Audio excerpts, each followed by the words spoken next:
Starting stream. Don't shart your stream. Shart my stream.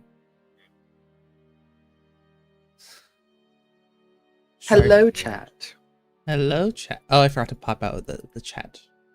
Hold on. Oh, dear. First, we do this, and then we realize that Plasma Shell is not working, and I also have to turn off my notifications so you don't get my emails until this evening, and then realize. This is a sick lingo reference. I don't know what that is. It is an awesome puzzle game. And then I need to go into here and copy the video URL. And then I need to go here and stream ping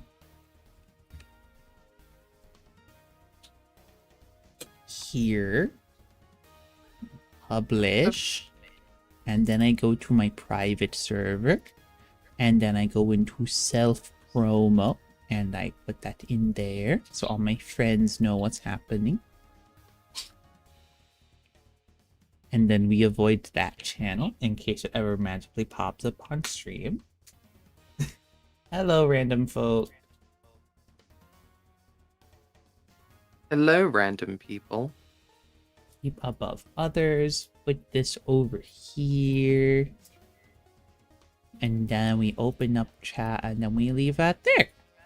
Oh, that's literally a person named Random Folk. I thought you were just making a joke or something. No, that's actually a person named Random Folk. It's a good new joke. The other one is Gam. Yeah, that is something. Okay, little JD, you are going to have to sit on top of my monitor for now. Did You're you see that Gam screen. hates bold people? Gam hates bald people. This is so bald people-ophobic. Yeah, I am bold people. I know. What about Northern Line? Hey. The audacity. Okay, chat. So, for a recap of what we're doing, we're reading through SBURB Glitch Vac, awesome fic, and taking some inspiration from some cool mechanics. Thumbs up. So it really expands upon a lot of stuff that Homestuck does not, and the more inspiration we can take from those areas being fleshed out, the better. This time we are starting with chapter 40, Underlinks. Lordy. Should I just start? Go for it. All right. Underlings. Question. Where do all the underlings keep coming from? I don't see them appear. And you never will. SBURB has a knack for making monsters appear where and when you can't see them. They're going to spawn in your closet, under your bed, in the space between opened doors and walls, inside your fridge, on balconies, under tables, hanging on ceiling lights, in your attic, anywhere you aren't looking at. This is just another case of SBURB blatantly cheating with its random number generator. You'll have to get used to it. The game will always find a way to make the monsters reach you indirectly. If need be, they'll appear magically when you turn your back, or a convenient smoke screen will be involved, or they'll spawn a few feet underground and claw their way out zombie style.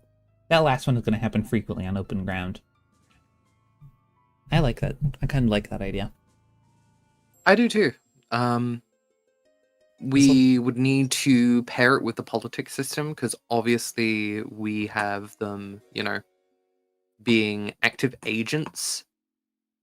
So I think we'd need a way to sort of track the cloud of swarmers generally. Just so they're not spawning in places where they shouldn't, primarily. Like, have you played Megabonk? No, not yet, actually. Okay, in Megabonk, the enemies, so it's a 3D survivors, right? The enemies just kind of, float up out of the ground before they start making their way to you. Very silly. Even something like that is probably good enough. Too, some units spawn by crawling out of the ground. Oh yeah, that is true. They Yeah. put one leg and the other leg pull up. Yeah. And it's usually a really cool effect. Yes, it is. and kill them before they even enter the stage. I love my own kill build. Question. The enemies aren't dropping their kind strata. Glitch. And it's a really stupid glitch, too. Only the first imp that you defeat is going to drop its kind stratus. It's such a stupidly obvious bug, and there's only a single variable to change the weapon drop script to toggle it from unique to repeatable. And instead you have to go through hell to find new kind of strata. It's just, No, enemies don't drop their kind of strata because of the stupid glitch, but they still technically have one. The thief rogue players can steal them, and they really should. Saves you a lot of trouble. How do we want to handle kind of strata? I forgot about this. I think we've talked about this. We've spoke about it. We want them to be something that are dropped primarily as rewards for completing quests or killing commanders. Because commanders are meant to be the more difficult enemy, and so it's meant to be the reward for, like, you know, defeating a stronger variant or a harder foe. Because everyone else we don't. Yeah, exactly. The first imp you encounter is a commander, because even though they're an imp, this is your first time seeing an imp, so they're considered powerful, and you are set up with them one-on-one. And that way, if you fail to defeat your first imp, it will go off into the world and become an important NPC. Yes, absolutely. That is so Homestuck. Mm-hmm. Question. I just beat an underling and it didn't turn into delicious grist. Now there's just a corpse laying there. What happened? Glitch. This is a bug caused by stabbing an underling to death, but not removing the weapon from the body. As long as you'll leave the weapon stuck into the underling, the game doesn't realize that your attack is over. Therefore, the defeated enemy won't burst into treats. This is a somewhat exploitable bug. When you kill underlings without having them turn into grist, you can use their bodies for things like climbing over stuff, blocking paths, or even for getting across bodies of water. An ogre-sized underling makes a good boat on its own. Just make sure you don't remove the thing that you stabbed them with. I also like this because it means you can, if you have a sharp thing on a string, you can stab a small enemy and then swing them around like a flail. I like it, but I'm curious how we'd implement it.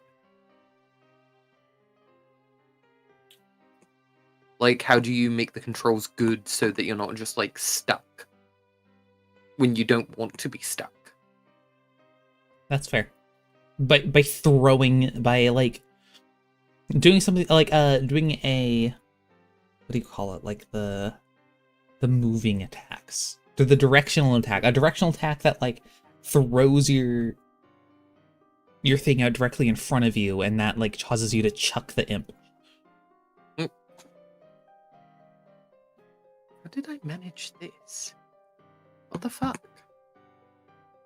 Question. What? I just beat an underling and it didn't turn into oh wait, I read that one. Question. I have underlings that look like creepy invisible things with flying faces and claws. Why are there ghosts? Glitch. Your underlings landed on a type of material that has a bugged texture. All underlings are made of a specific material which varies between lands. Some of these materials are not rendered correctly. Some bugged materials are incomplete textures which create enemies that are nearly invisible. SBURB isn't supposed to pick these game assets when it generates a world. If it does, you end up with the infamous ghost underlings bug. By default, it is the mirror underlings and the mat _ number 773 underlings that have this invisibility bug. My guess is that the mirror underling isn't rendered because the graphic effect was never completed, and the material 773 underling doesn't work because the game tries to load a material that just plain doesn't exist. There are only 772 types. I wouldn't be surprised if there are other bug textures depending on sessions. This would not affect us. The problem is that we don't get funny bugs like this because Rust is set up in such a way where this either will never happen or will crash, which I'm fine with. On the topic of agents, I imagine it would be very costly on a computer to always be rendering and calculating the physics and actions of an NPC in a world. I assume there's an unloading trick. Yes, through the quantum waveform system. Smiles. Essentially, each important NPC and various environments have certain properties loaded, and it just ticks through a bunch of things that could like potentially happen until it decides on one that does happen, as long as like a player observes it happening. We have a event system generally that seeks to always keep like a story going for the player. So it's something like between the dialogue system of Hades, and some more recent systems seen in some AAA games that kind of focus on looking at the events that have happened in the past, checking which NPCs a person has interacted with, and tagging them if they've, flagging them, sorry, if they've done specific actions. So otherwise, we treat them as a swarm rather than individual characters.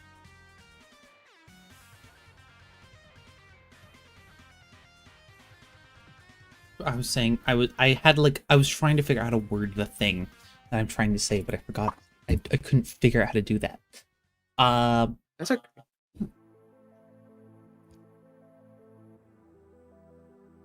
Kind of like the Nemesis system, where it will check which character could reasonably appear and do something impactful, like surprising a player or activating an important object.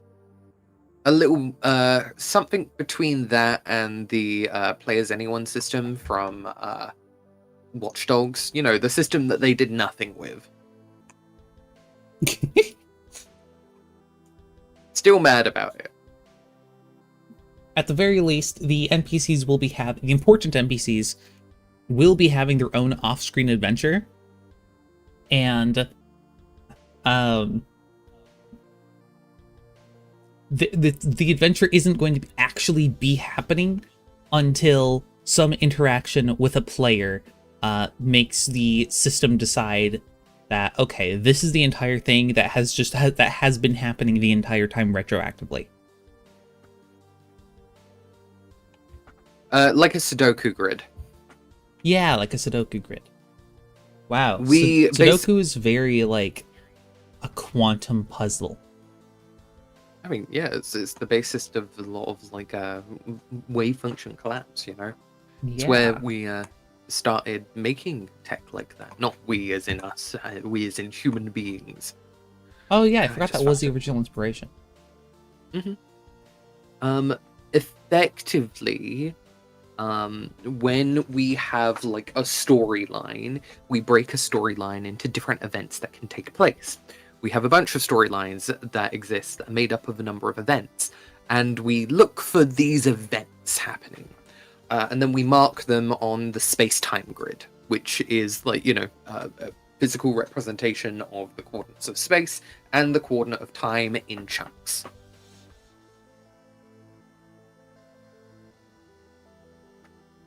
So it's a retroactive effect. So if player sees important character, calculate if imp character has been on adventure. If yes, output event. Yeah, kinda. Exactly. And we split characters into two groups, swarmers and commanders. Commanders are always weighted to do this stuff, but swarmers can become commanders at random. Swarmers will typically not end up having a lot of these like long-term events happening with them. We'll generally check the movement of the cloud that swarmers move in. We collect the number of NPCs and we judge really roughly where they are in space, so that if you go to those places at that point in time, there will be a swarm of folks in that area. But if you have commanders, we figure out where they are specifically, and we have to try and make sure the grid fills in the gaps between different areas. If that fails, normally that would mean we've made a system that isn't sound, but we're making SBURB.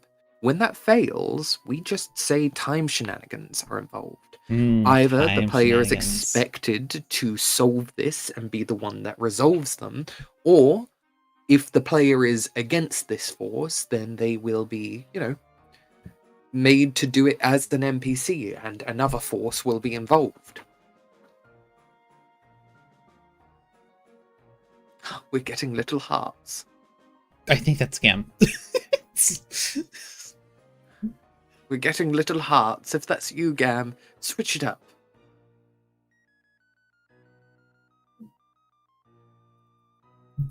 Oh, it's not. There oh, you go. I gave you some yeah. 100s. I see. It was Gam. Question.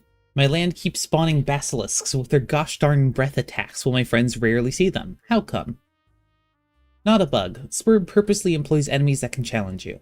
If you have a ranged weapon allocated to your strife deck, the game will favor spawning underlings with ranged attacks. You can't expect to pick up a ranged kind and shoot down a bunch of slow-witted melee enemies. Well, okay, you could expect that from a game that is not this sadistic, unlike SBURB. Note, the difference between using a melee kind and ranged kind also modifies some underling AI routines. For example, if you use a sword and meet imps, the imps will run at you and try to jump on your back like little buggers. However, if you use a gun, they'll run circles around you and throw rocks. Note, they'll do that when you haven't even pulled out your weapon yet. Gotta love psychic enemies. Note, this will also affect underlings with player abilities. I'm sorry, when did underlings with player abilities come to the picture? I mean, it happens. Prototyping can technically prototype a player. Oh, yeah. How about prototyping? Oh, wait, here we go. Question. Holy shit, underlings have player abilities? Surprise, surprise, there's a reason why you can get abilities that disrupt/silence/cancel other abilities in the game. Aside from being used by players to kill each other, which is something you are not supposed to be doing, anti-abilities are used to fight caster enemies, like, for example, anything with wizard in its name. I like that. I think Yeah. that giving enemies stuff like that makes sense, especially for enemies like the Lich Queen.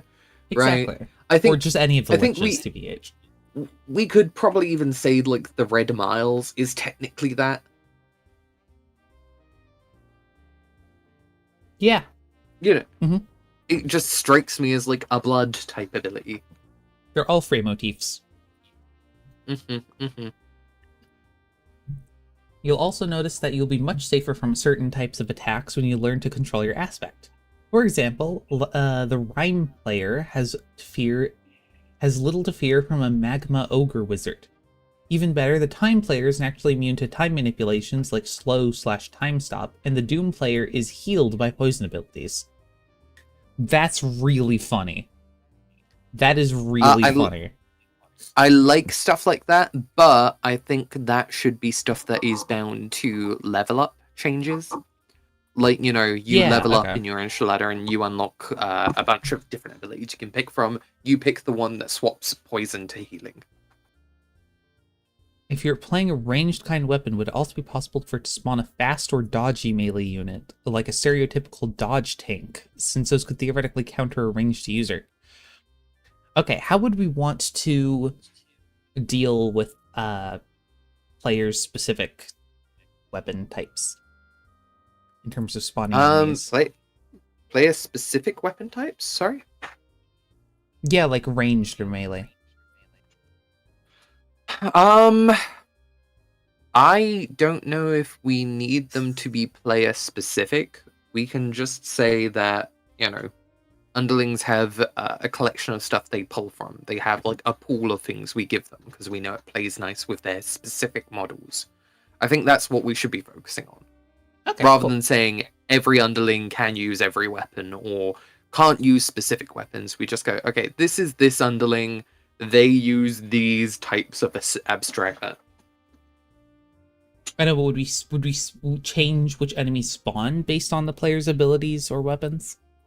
Oh, absolutely. I think that makes sense because we wanted to have a system that was all about, looking at how a player is playing to put challenges in front of them. That's part of the story system. That's part of the event system generally. Your laptop's Wi-Fi is not good, is it? No, it's not my laptop's Wi-Fi. It was me hitting the close. I hit the close shortcut. Alright. Random folk asked a question, however, they have just run away, so I'll wait a second before I answer it. Alright, random folk, let us know when you're back. They can't hear you saying that. Question. I found an enemy with clown in its name. It kicked my ass like tomorrow wasn't a thing. Is that all there is to say on the matter? Glitch question mark.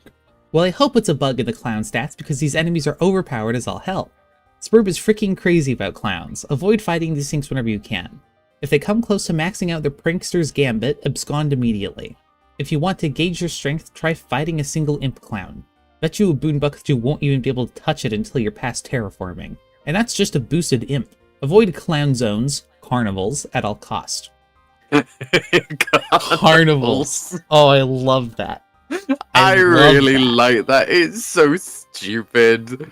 But I'm a bit wary about it being specifically carnivals, because we spoke before about clowns being bound to, you know, whoever the lord and muse of your specific grouping is as part of your session seed. You better hope your land modifier doesn't make clowns more common. That would suck.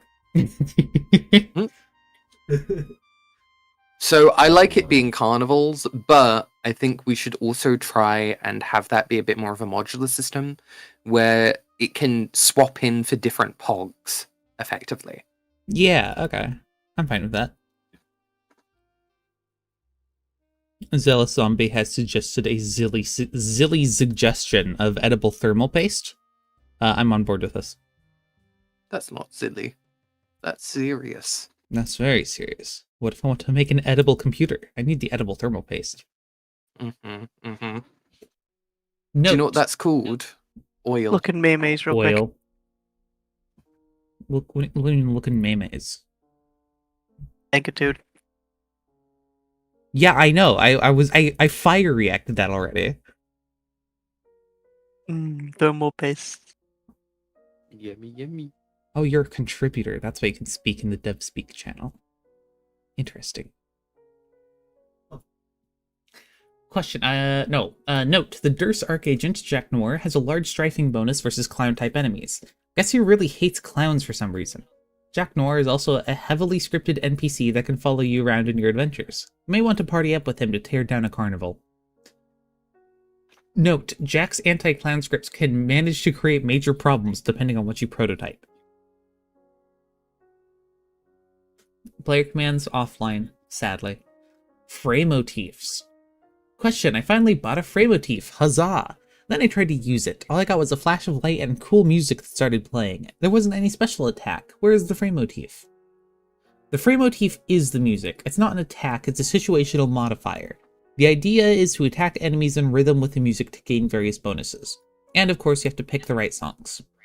Note, you can significantly increase the bonus damage of Fray motifs in combat by alchemizing musical instruments into your weapons.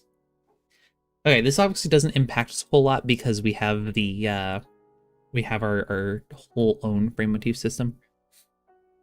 Mm-hmm, mm-hmm. But It might be worth reading though. Yeah. Question, one of my Fray motifs sounds all wrong and it isn't giving any bonuses. Is this normal? Glitch, Fray motifs are sometimes reversed by mistake. You can unfix this when you unlock Fray mixing. Just reverse the music and then save it with the same name. Okay. Question, a Fray motif suddenly stopped. What's that about? Glitch, avoid players using null and void. It seems to interfere with Fray motifs, although it's supposed to only cancel abilities. Note, Gentleman Mannerisms Etiquette Fact says it's very poor sport of void players to forcefully turn out Fray motifs with null and void. Question, I'm not getting any bonuses from a Fray motif. Why is that? Glitch, this generally happens to Hope players. The aspect of Hope can repel many special effects in the game and can even reject friendly buffs or meta features. The defensive abilities Dreams Don't Die and The Stand are known for being strong enough to cancel Fray motif bonuses. It doesn't really matter since when they are activated you don't need any other bonus. Note, technically a Rage player can also stop receiving the advantages of Fray motifs. This will happen if the player is using Infinite Rage, to such an extent that he/she can't pay attention to music anymore. You cannot get Fray motif advantages if you cannot hear the music.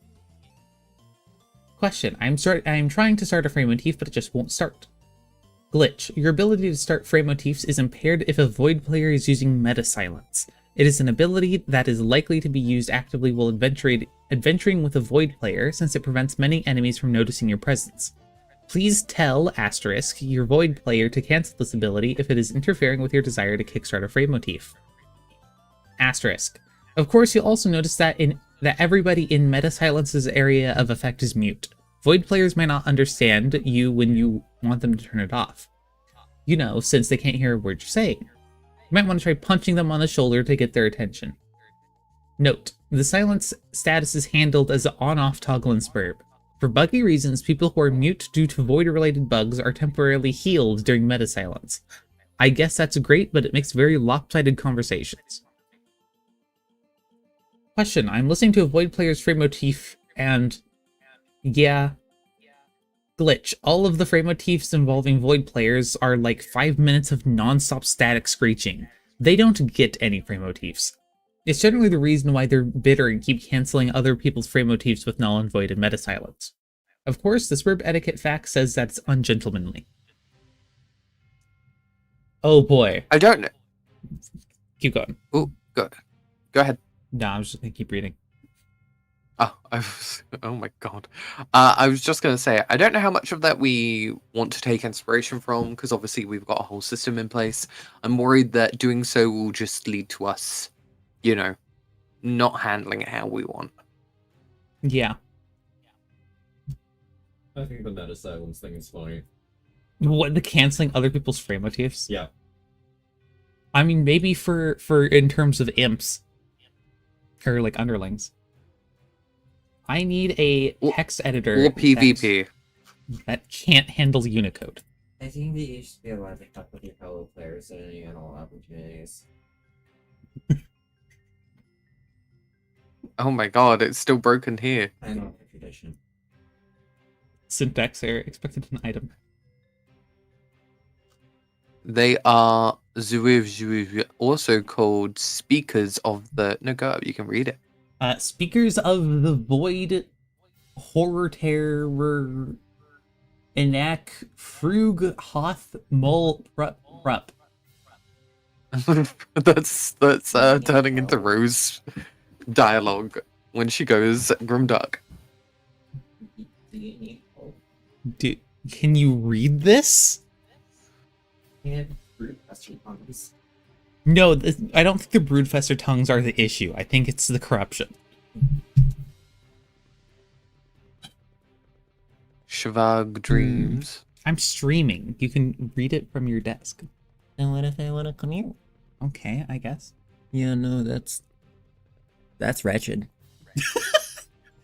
Question, why do they durse dreamers when in their sleep? Speak dreams... Stuff. Your flesh to my teeth. Respect the Your tentacles. Respect the flesh tentacles. to my teeth. Can't deny...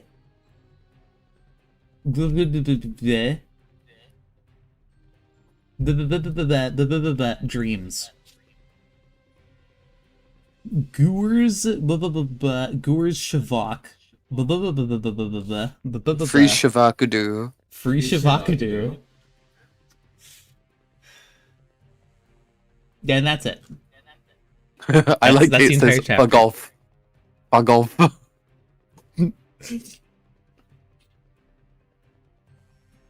Alright. Oh, the main quest. Whoa. Do you want to answer Rain and Folk's question? And they can speed through it when they get I'm back. not sure if they're back. I don't think they're back either. Mm. Oh well. The main quest. If you have been eating through this fact in order, it means that until now you've been drowning in an ocean of metagame warnings and trivia.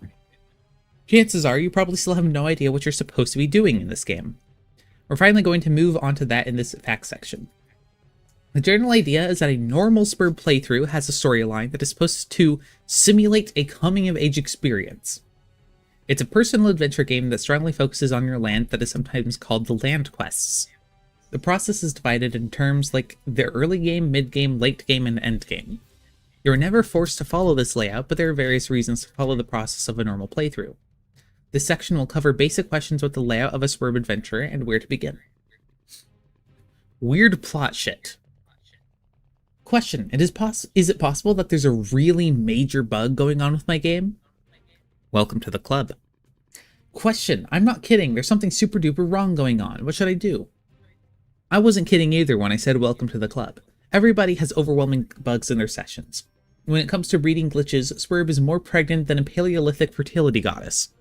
There's always something wrong waiting for you at the corner of a new game. And yep, it isn't fair. SBURB is a game of life, and life never claimed to be fair. And to be frank, there are so many kinds of session-specific bugs in the game that you'll be hard-pressed to find any guide where someone had the exact same situation as you. Your best bet is to learn as much as you can about the game in general, devise a course of action, cross your fingers, grin with all your teeth, slam to the problem, and then hope everybody will survive. Question. Okay, let's start with the obvious question. What are the victory conditions to SBURB? Defeating the Black King during the Reckoning. The Reckoning is some sort of big apocalypse at the end of the game. I'm sure you're sick and tired of apocalypses by now, after what happened to your world, but SBURB can't get enough of them. Question. What about the Black Queen? I heard that you have to defeat both the Black King and the Black Queen. Sorta. The Black Queen becomes hostile at the same time as the Black King when the Reckoning happens. However, she still stays in her castle. Like in a chess game, the king is a central piece, and defeating the king means you defeat both the king and the queen. The queen is your typical RPG optional boss that is stronger than the real final boss. That's why queens have crazy powers. SBURB never planned that the broken stats of ring bearers would have a negative impact on the game, because the queens are supposed to stay inside their castle. Well, oops, SBURB really shot itself in the foot there. Once the Reckoning happens, you can defy the Black King first, or you can decide to head to Durst and challenge the almighty Black Queen in her shadowy castle. I don't think it's a good idea, and I'm not sure why anybody would even want to try this shit unless for them, dying has become a habit bordering on the fetishistic. Note to past me.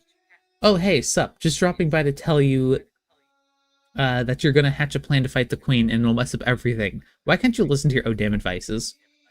Note to future me. Oh hey buddy, sounds like you're blaming me for your own damn problem.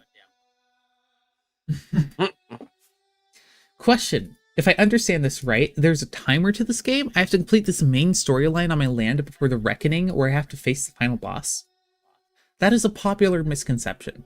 SBURB doesn't really have a ticking timer, and the Reckoning is not a bladed pendulum swinging above your head. A more apt comparison to SBURB would be a conductor waving his baton, as long as you're performing the music correctly. When there are too many mistakes, the conductor takes off his hat and performs a sweet textbook hat poff. Then the Reckoning happens, and it signifies the end of the game. In concept, the Reckoning is a conclusion to the big battle between the armies of light and darkness that is taking place on Skaya. Your sprite is supposed to explain that stuff to you. The war on Skaya is fated to end with the victory of the black side, but like all prophecies, it doesn't have a date that is set in stone. It's just an end result that SBURB will eventually force the game to follow. An imperative. It has malleable conditions. As long as the game is proceeding normally, the Reckoning will keep getting delayed. Therefore, the battle takes place on Skaya is like a reflection of the health of your session. When your carapace subjects talk about turmoils and twists taking place on the battlefield, it'll directly correlate to disturbances in your session. An unplanned Reckoning is a consequence of having too many unhealthy things in your session, which brings it to an abrupt end. I like the Reckoning happening as a signifier of being in a dead timeline. I don't know, because it needs to happen in the main timeline too. I like it yes, but like it happens when either you're in a dead timeline, or if you're at the stage in the game where you're fighting the Black King. If you're in the end game, I think we can definitely lean into that specifically with the politics system. If a Reckoning happens too early, you can tell that you're just most likely veering into a side timeline. I like it. Question: how does the game gauge the health of a session? The more the players of a session aren't playing the game correctly, the earlier the Reckoning is going to happen. Taking your time and doing everything the right way is going to delay the Reckoning. Ideally, the Reckoning is going to take place when all players are lined up in front of the Black King for the final battle. In that scenario, the Reckoning will just be an event that happens coincidentally when you decide to face the last boss. Hence, it's inconsequential. You should never feel in a hurry to become mature. People who are in a hurry usually turn out to never grow up at all. Ironically, trying to rush through the game will trigger the Reckoning too early and force you to meet the Black King when you're not ready. There are anecdotes of sessions where super veteran players burned through the game, killing everything in their way, including the denizen, for 3 months straight, but then it triggered the reckoning too early and they couldn't finish their duties on time. Yeah, good job, assholes. The point is, you don't have to worry that much about an early reckoning. It's only a vague threat if there are unhealthy things in your game that are outside of your control. Terminal bugs and game viruses. Otherwise, you just have to follow the normal plot of a SBURB session. Question. What's the plot of a SBURB session? Didn't you read the back of SBURB's box, SBURB's box package? It describes the plot outline of the game. Actually, I'm not surprised if you ever had the chance to read it. Pre-installation is pretty shitty, and it often engineers in situations where people become SBURB players without ever seeing the box version of the game. Don't worry, you can display a copy of what's written behind SBURB's package via the player command Homestuck Anthem. Although I can just spoil it here. Okay, I'm gonna wait for you because I want to talk about some stuff. Hi, chat. How are you? Hi. Alright, we're playing Epic Battle Fantasy. That's what it's called, right? Yeah? Or what are you doing? Mod How do you mod the game? well, I discovered that yesterday, and the answer is it looks super fucking sketch. Because this entire game is a Shockwave flash file. Oh no. So you need to install a patcher and a patch and fuck with the Shockwave flash file. That's bad. It's something akin to ROM packs. Yeah. I see. Okay. No, don't worry. This is officially endorsed. Oh, good. Yeah. What are you up to? I'm supposed to be working on my game. I've kind of just been goofing around though. The goofer. There's a new Sebastian Lake video. Ooh. I'll have to watch this later. It's on synthesis. Like audio synthesis. And like basic music theory, such as Like, what an octave is. whoa. Kind of. Multiple I don't think he ever frequency says bands, octave. too. But like, yeah. Yeah. Makes an awesome key where there's like 200 notes between octaves. It's not very useful. That's microtone. I should have inspiration to continue my own game thing. Yeah, I usually keep around a collection of media that I watch very rarely that usually inspires me. The Beginner's Guide is a very good one for that, for me. Oh yeah, I have a playlist that's just that. I just don't remember to go back to it ever. I am making new grist types for fun. That is awesome. I'm kind of sad that like we put a bunch of work into. I'm back. Oh, hi, welcome. I'm kind of sad that we put a bunch of work into making a whole bunch of like shitty clone game features, like the filament instead of grist, and each filament was like an element instead of just typical SBURB grist. I think we eventually came upon the agreement that like if we have time and don't want to work on normal SBURB stuff, we can have the SBEPIS mod where it turns your SBURB into SBEPIS and then you have filament instead of grist. Oh. Oh, that's a good way to test the modding support. Mm-hmm.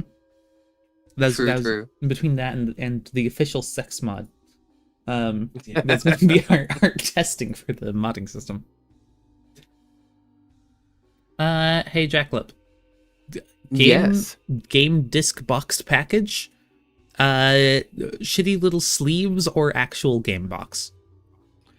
We already discussed this. We were going to have it vary from game to game based on what your what availables your session leader picks. So the person who actually sets up the session and everyone joins to, right? Mm-hmm. Not in game, the Exile Terminal one.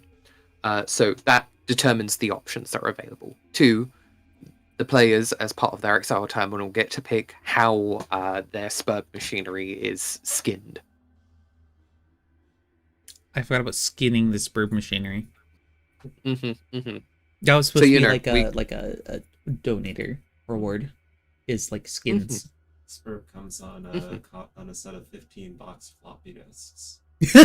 I like that. You get halfway through your first part of the session, and you have to change to disc 2. And then right away to That's disc 5. I mean, that's in Homestuck. Technically, yes. And it doesn't make you, the player, have to switch discs. No. It bumps you out to your exile, and they have to swap discs. Yeah, you're Or you have to futz around in the back rooms. I forgot that the Backrooms is a canon thing. It's in Homestead. Yeah, the Sky and Magicant. Yeah. Because you have the scratch happening in what do you call it when something happens like and something else happens and like they're obviously linked but like one has no cause on the other?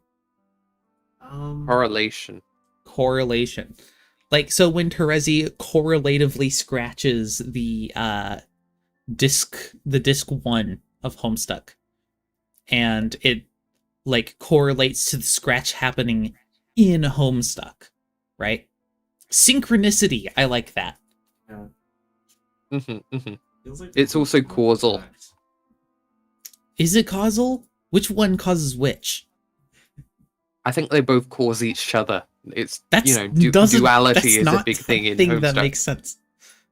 No, but it doesn't because it's paradoxical. That's the point of paradox space. Everything that's fair. causes itself, fair. and that doesn't make sense. And then we have the at some point we switch to disc 2, but I think that's not a thing that happens. I think that's just something that happens in like the like main menu of the Collide. No, not Collide. Yes, Collide. Or something like that. Or what else? Oh, there's the expansion pack. The expansion cartridge that Caliborn plugs into the terminal. But then first he puts the special Stardust in, and that actually causes game glitches to happen in SBURB, like in the universe.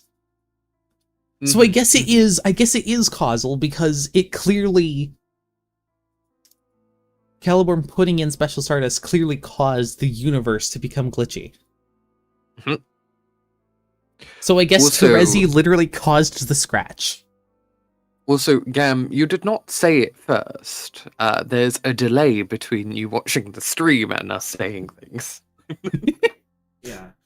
And John pops it out when he does the windy thing on his land. Yes, exactly. Yes, exactly. The windy.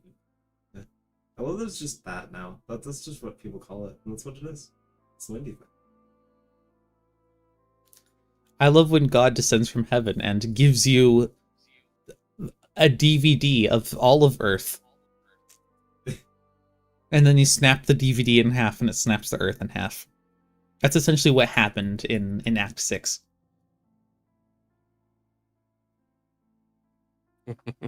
Yeah. Alright, the plot of SBURB. Players, you and your friends, take the role of exiled nobles who have been driven from their rightful place, their land, by an evil, the denizen, at the start of the game.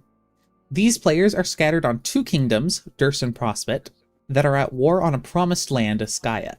This is the setting of the game as it starts. The goal of the game is for players to reach Skya in order to claim for their own the very thing that Durst and Prospect are fighting for, the ultimate reward.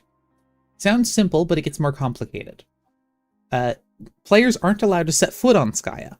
That's because they have no right to participate in the contest for the ultimate reward. The players have no political leverage, they only have the honorary titles of Prince and Princess. A title of nobility without a land means nothing. Therefore, the role of the players in the game is to conquer their land in order to prove their worth and obtain recognition as the leaders of independent powers. Players start with the title of Heir Transparent, and must go through their air conditioning land quests, and finally achieve the title of Heir Aspirant. They will then be recognized as autonomous, full-fledged nobles that are allowed to go to the battlefield, huzzah, and stake their claim for the ultimate reward, bugged. As an extra plot twist, they get to defy the Black King, who inevitably wins the war right as they arrive, which stands before them in victory. So there we go. That's the plot of SBURB in the replay value AU. Oh yeah. Which honestly, Obviously. that's the best description of a SBURB blah I've ever heard. Like it goes so well with the politics. Oh my goodness. We've got a slight shift in the politics of Prospect and Durst specifically, just because we're changing the starting terms so that a peace end can occur. What, so they start peaceful and then start the war after you start SBURB? So it's not that they start peaceful, they're clearly in the middle of war, but they have a peace treaty going, is what we established. It's the fact that the players are getting involved that leads to this peace treaty kind of falling apart. These are fated heroes with, powers and a clear link to the Genesis Frog. So them waking up, their bodies awaking on the Dream Moons, is effectively the terms of the peace treaty falling apart and why the war starts back up at all. I see. Okay, so the players waking up is what causes them to become figureheads of each side of the war. Because they were just meant to be. They were meant to be effectively the terms of the peace treaty. The reason they are claimed by Prospect and Durst is because effectively Prospect and Durst both want Skya for different reasons. We stated that Prospect is very bound to the idea of, the Genesis Frog above all else.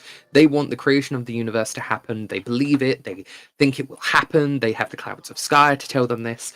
But Durstites don't necessarily know this is true for certain. There's nothing that actually means that it's true. And the amount of universes that exist and timelines that exist mean most of the time this effectively effort from Prospect to birth a universe will just result in both sides of the war losing resources that they require from Skya. Because Skya is effectively a fertile farmland, one of the only that the Dream Moons have to have food to spread between them both. And it was a resource that the pair of them used.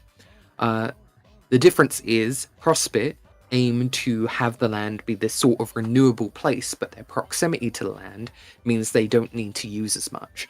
Durst, much further away out in the the asteroid rings of the furthest ring, don't actually have the ability to do this and come back without losing a significant amount of resources, and so their methods of gathering these resources is a lot more destructive.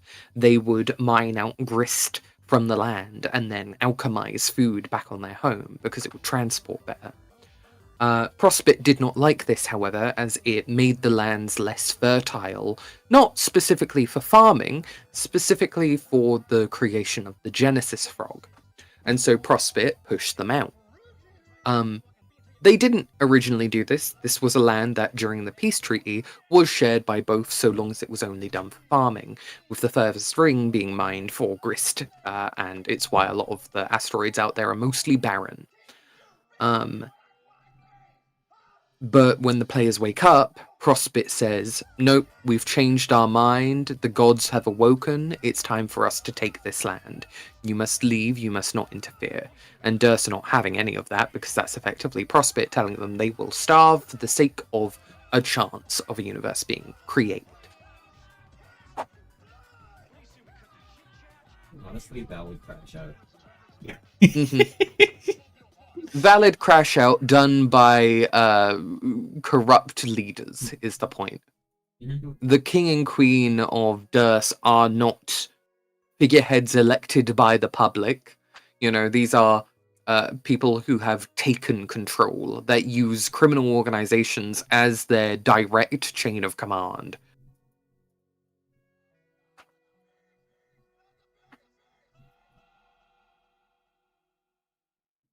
Alright, then there you go. That's the gist of it. If you want an exact transcript of the game summary written behind a SBURB boxed package, consult the chapter on player commands and look up the Homestuck Anthem. It's a message command. It only displays a pre-recorded text. Apparently, Homestuck was the name of SBURB during early development. Pretty dumb name if you ask me. I'm glad they changed it. Question. This is fine and dandy, but why can't I just skip the chit-chat and go to Skya right away? If you haven't conquered your land, Skya will reject your cause when you try to contest the ultimate reward. In terms of game mechanics, it means that magic clouds will stand in your way and prevent you from setting foot on Skya. Even if you rush to build your dwelling spire across space all the way to Skya, the sky and clouds there will swirl like typhoons and block any entry. You need the proper game authorization to pass through. The only exception to this is if the reckoning already happened. In that case, you're allowed to enter the battlefield. Proper authorization doesn't matter anymore, the Black King already won at this point. You're not staking a claim for the ultimate reward anymore, you're showing up too late and beating up the winner. Thus, the strange conundrum. If a single player rushes to build his or her dwelling spire all the way to Skya, she can't enter it. If every player does that, the reckoning happens and they can enter. That's quirky. That's really quirky. Like an alternate way to play the game. Let me read that again. Hang on.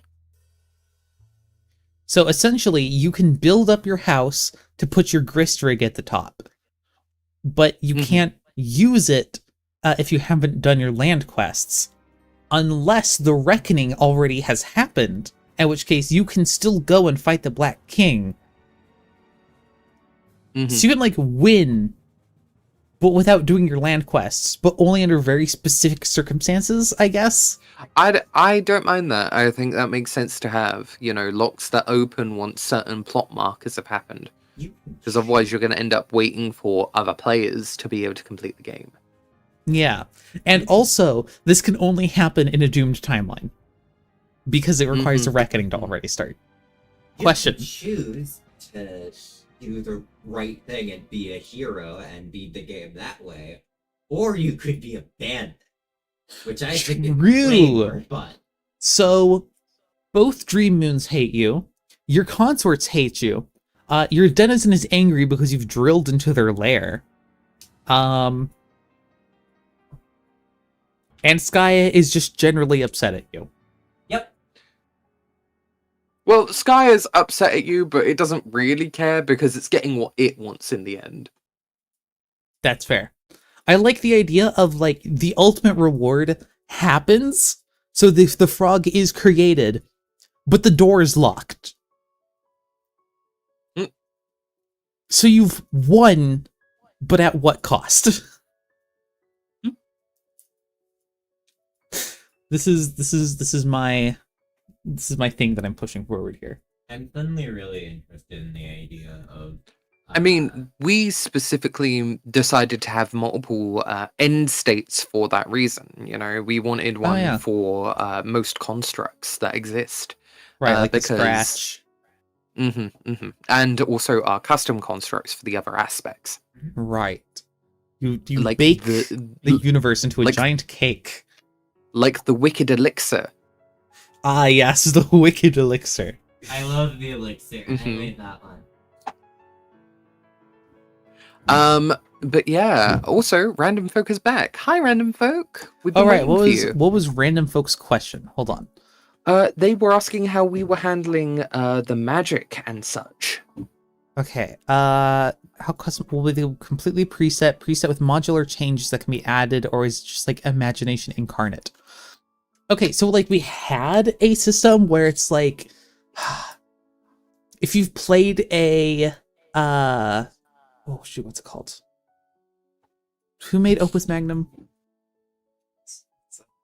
I know who yeah, you're if you've played a Zachtronics game, where it's a puzzle game where you have resources that you have to manipulate into a final thing. We were going to do that.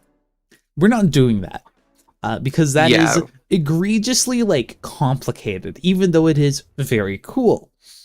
It was really cool, but unfortunately it wouldn't let us make powers that were really something we could balance out for the rest of the game. And also it sucked. It sucked. It wasn't very fun. It was interesting in theory. It was not fun because it means in order to make any of your own magic powers, you essentially had to really, really, really like programmy puzzle games, which is not what we want. So we have switched to a couple of different things. We switched to a 3-prong method. One of them is abilities that are given to you on level up. You pick between a list of them, sort of like the traits in Fallout New Vegas, if you've played that. At certain level ups, you will get the ability to choose from a list of abilities, and they'll give you something that happens under certain circumstances. So maybe it opens up new dialogue options, or it gives you a specific thing you can do, or it lets you interact with items in a new way. And this is generally based on character build. Every player can pick these as they wish. And this is so you can be a certain class spec, but still have a build that you think is fun for you. Roxy says, of course, the trans girl talks about New Vegas. Shut up. No, you. No, you. The second prong is more a very simple system. It's every class has a specific ability, and every aspect has a specific ability. These are meant to be very broad, basic skills that have a high skill ceiling. So, you know, they're a type of attack or a type of movement tech. And there's one for each aspect and one for each class. If you have a class spec, you have one of each of these. They're broadly the same level of power across the board. They're not meant to be something where, oh, this is the thing that you have, and therefore it makes you unique, truly unique. It's meant to more represent the idea of you are part of this, you can get better at doing thing that is from this. And the final one, which is a lot more of a simplified version of what we were going to do, but taken in a new direction. Player commands! Yeah! Player commands! Otherwise known as frame motifs. Everybody give it up. Frame motifs are effectively a empty disk, imagine it as.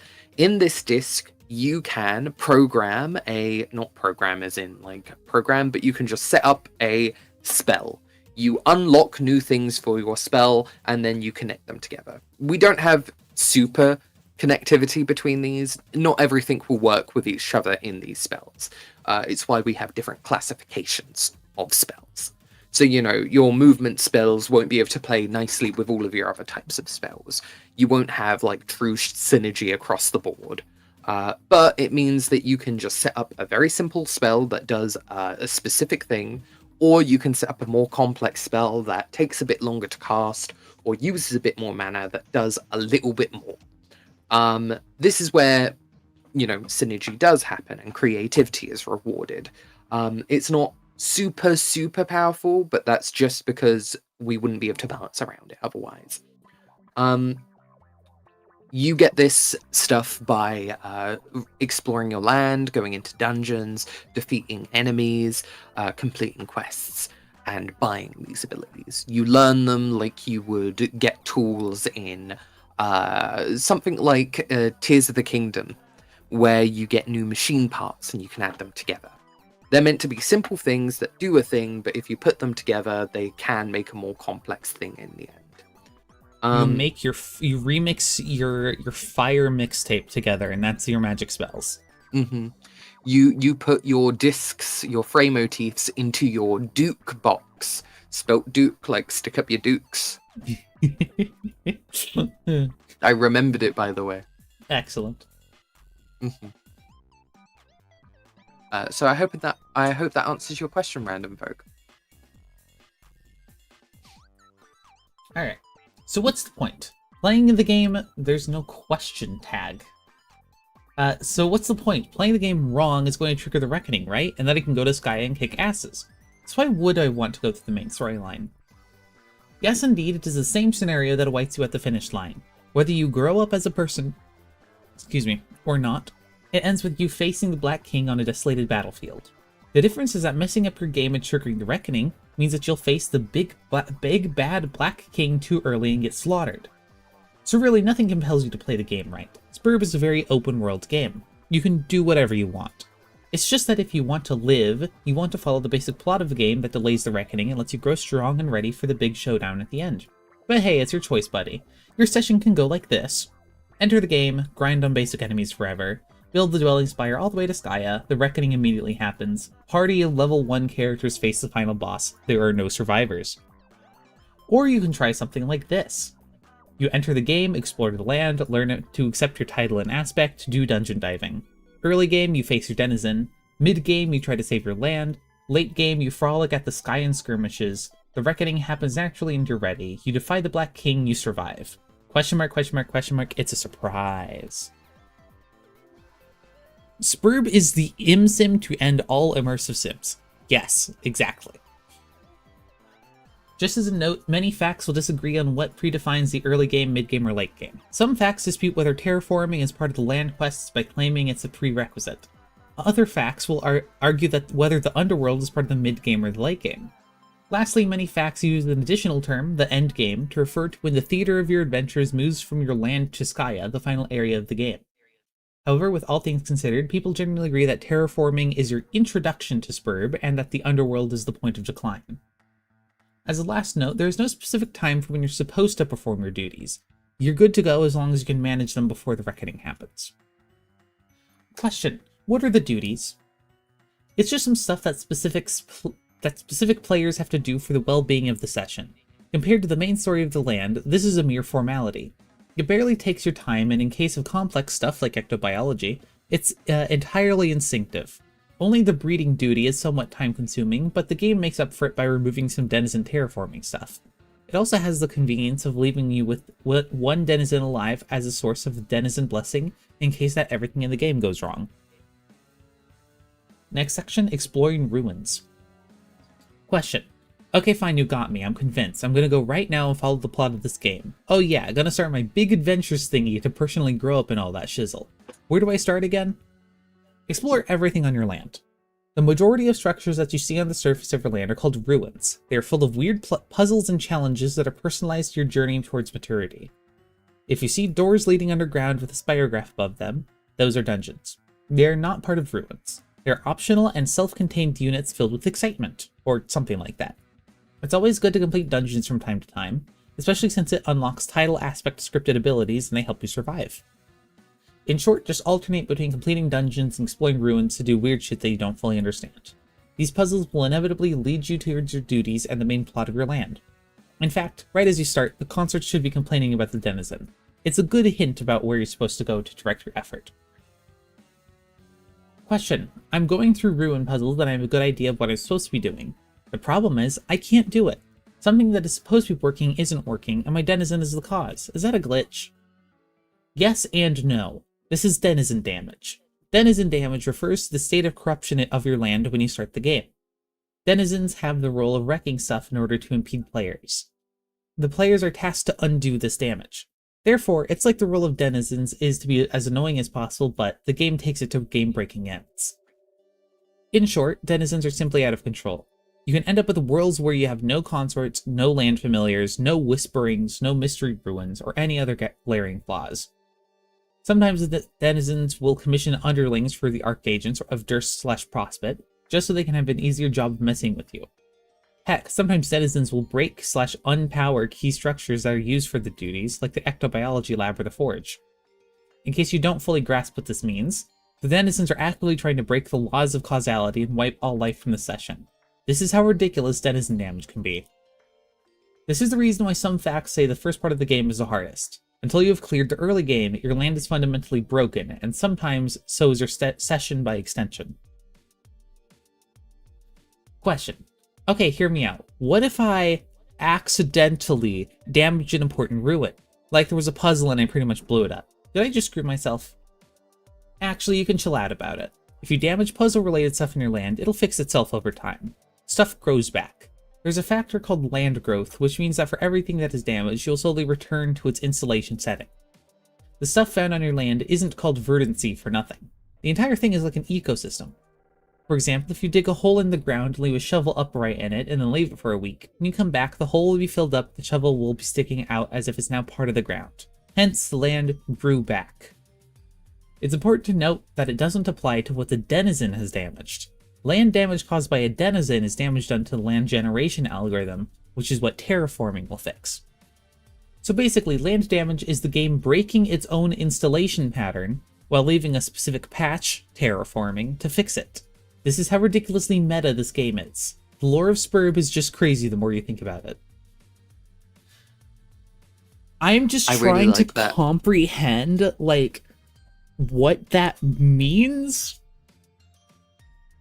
It means when you damage the land, it will regenerate. If the denizen damages the land, it will not regenerate, but your terraforming quest will fix what they damage. No, I mean the part where it fundamentally patches the land's generation code. Effectively, the denizens' actions are not meant to be part of the base game, but they made an intentional patch, so they made a bug a feature. They made bug a feature. Awesome. I like the concept of verdancy because it means that if the players like do random small stuff to the land, we can just forget about it, and it clears up a lot of memory. Yeah. Like, especially It if you also play with means- explosives that damage terrain. Yeah, Okay. I also like the idea that it's powerful enough to slowly regenerate planets that have exploded. Mm-hmm. Like, if you see a planet get destroyed, leave it long enough, it will be back to normal in a while. Sometime. Like, one of the lands I think does have oh no, Jake's Hope Orb actually like takes a huge chunk out of one of the planets, right? Mhm. Yeah, and we see Dirk's land get blown up by Jackhead. Jackhead. Oh, Jackhead. Wow. Oh. Something wrong. Can it regenerate Earth then? What? Something wrong with your brain. Thank you. Can it regenerate Earth then? No, because Earth is not a land. It has no verdancy. Although, actually, the Earth does, like, regenerate on its own, kind of, because it has the, like, post-apocalypse stuff with the Carapacians, the Exiles. But that's stuff from the game. As opposed to? Like, stuff from in the game meteorites. coming out of the game, or? Yeah, the frog Yeah. temples arrive on Earth via the meteorite. They're not from Earth. So Earth itself doesn't regenerate, but the SBURB constructs can do stuff. Yeah, to so help if fix you Earth. have a frog temple and it arrives on Earth, even if it's destroyed from its arrival, it will regrow because of verdancy. Like, you know, there's a one scene where you see the frog temple, like, you see the meteor land on Earth and make a big crater, and then the temple just sort of forms over eons. Mm-hmm. Yeah, stuff from SBURB heals itself. So it like self-assembles the frog temple. Exactly. But the Earth itself, not really. No.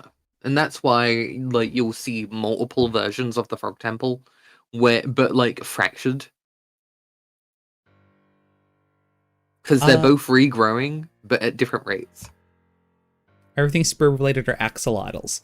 That's happens in the what do you call it when you have a version of the thing that's like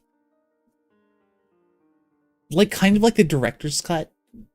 What you need to understand is that SBURB is all amphibians, all the way down. Every single thing in that game is amphibious. It's all amphibians. The Carapacians also amphibious. Yes, Mm-hmm. you understand. The denizens It's also all- amphibious. It's all amphibians. Implicit to the game. It's all amphibians. I am going to break that rule because I Everything. want other types of consorts too. Proud. Yes. But they are amphibians on the inside. Just make it. Make it a seahorse. Seahorse. So they're just horses that really like water, like kelpies. Hippocampus. Mhm, Oh. mhm. And kelpies, yeah. Helpies. I like this. I like this. I like this idea. So in summary, when you damage or alter... First of all, this is someone whose username is Atomic Ebonpire, which is awesome. We haven't gone to Ebonpires yet, but we will. So in summary, when you damage or alter the terrain, the land will slowly restore itself back to the way the land was generated. The problem is the denizen damage corrupts the land generation itself. Yeah. Exactly. Okay, oh yeah, exiles. I think I remember you saying that the players, us, were the exiles? Yes. You play as the exiles playing as the players. The lobby system is the exiles. Yeah. And the exiles persist from session to session. They're like your meta player. I forget that this. They're it is a roguelike, yeah. They persist from session to session, not because they're actually the same exiles, but because they're the same, like, character from Prosper and Durst, but over different timelines in different instances of SBURB. Right, like Problem Sleuth or Jack Noir. Like, they're present, and they are the same-ish between universes, but they're different, like, things.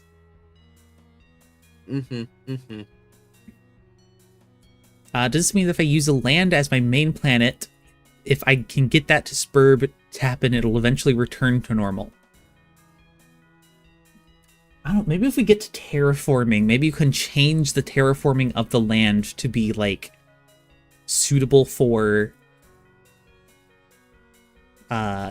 civilization. That would be cool. That'd be pretty cool. See, but the thing is that doing that, you also have to follow up by fixing the rest of the problems inherent to SBURB. Yeah, like the future players, the society is not part of the land, and so the society will never regrow. Very sad. No. What if the players are consorts? Consorts are too stupid. They are. I mean, players are stupid as well. That's why we have That yellow is true. paint. I want more music. More music. I think there should be a bug where consorts get really distracted by yellow paint. Have you seen WV? Okay, Carapations can probably be players, but I don't think that... Actually, would the Dream Moons have verdancy? Inherently, no. Okay, yeah.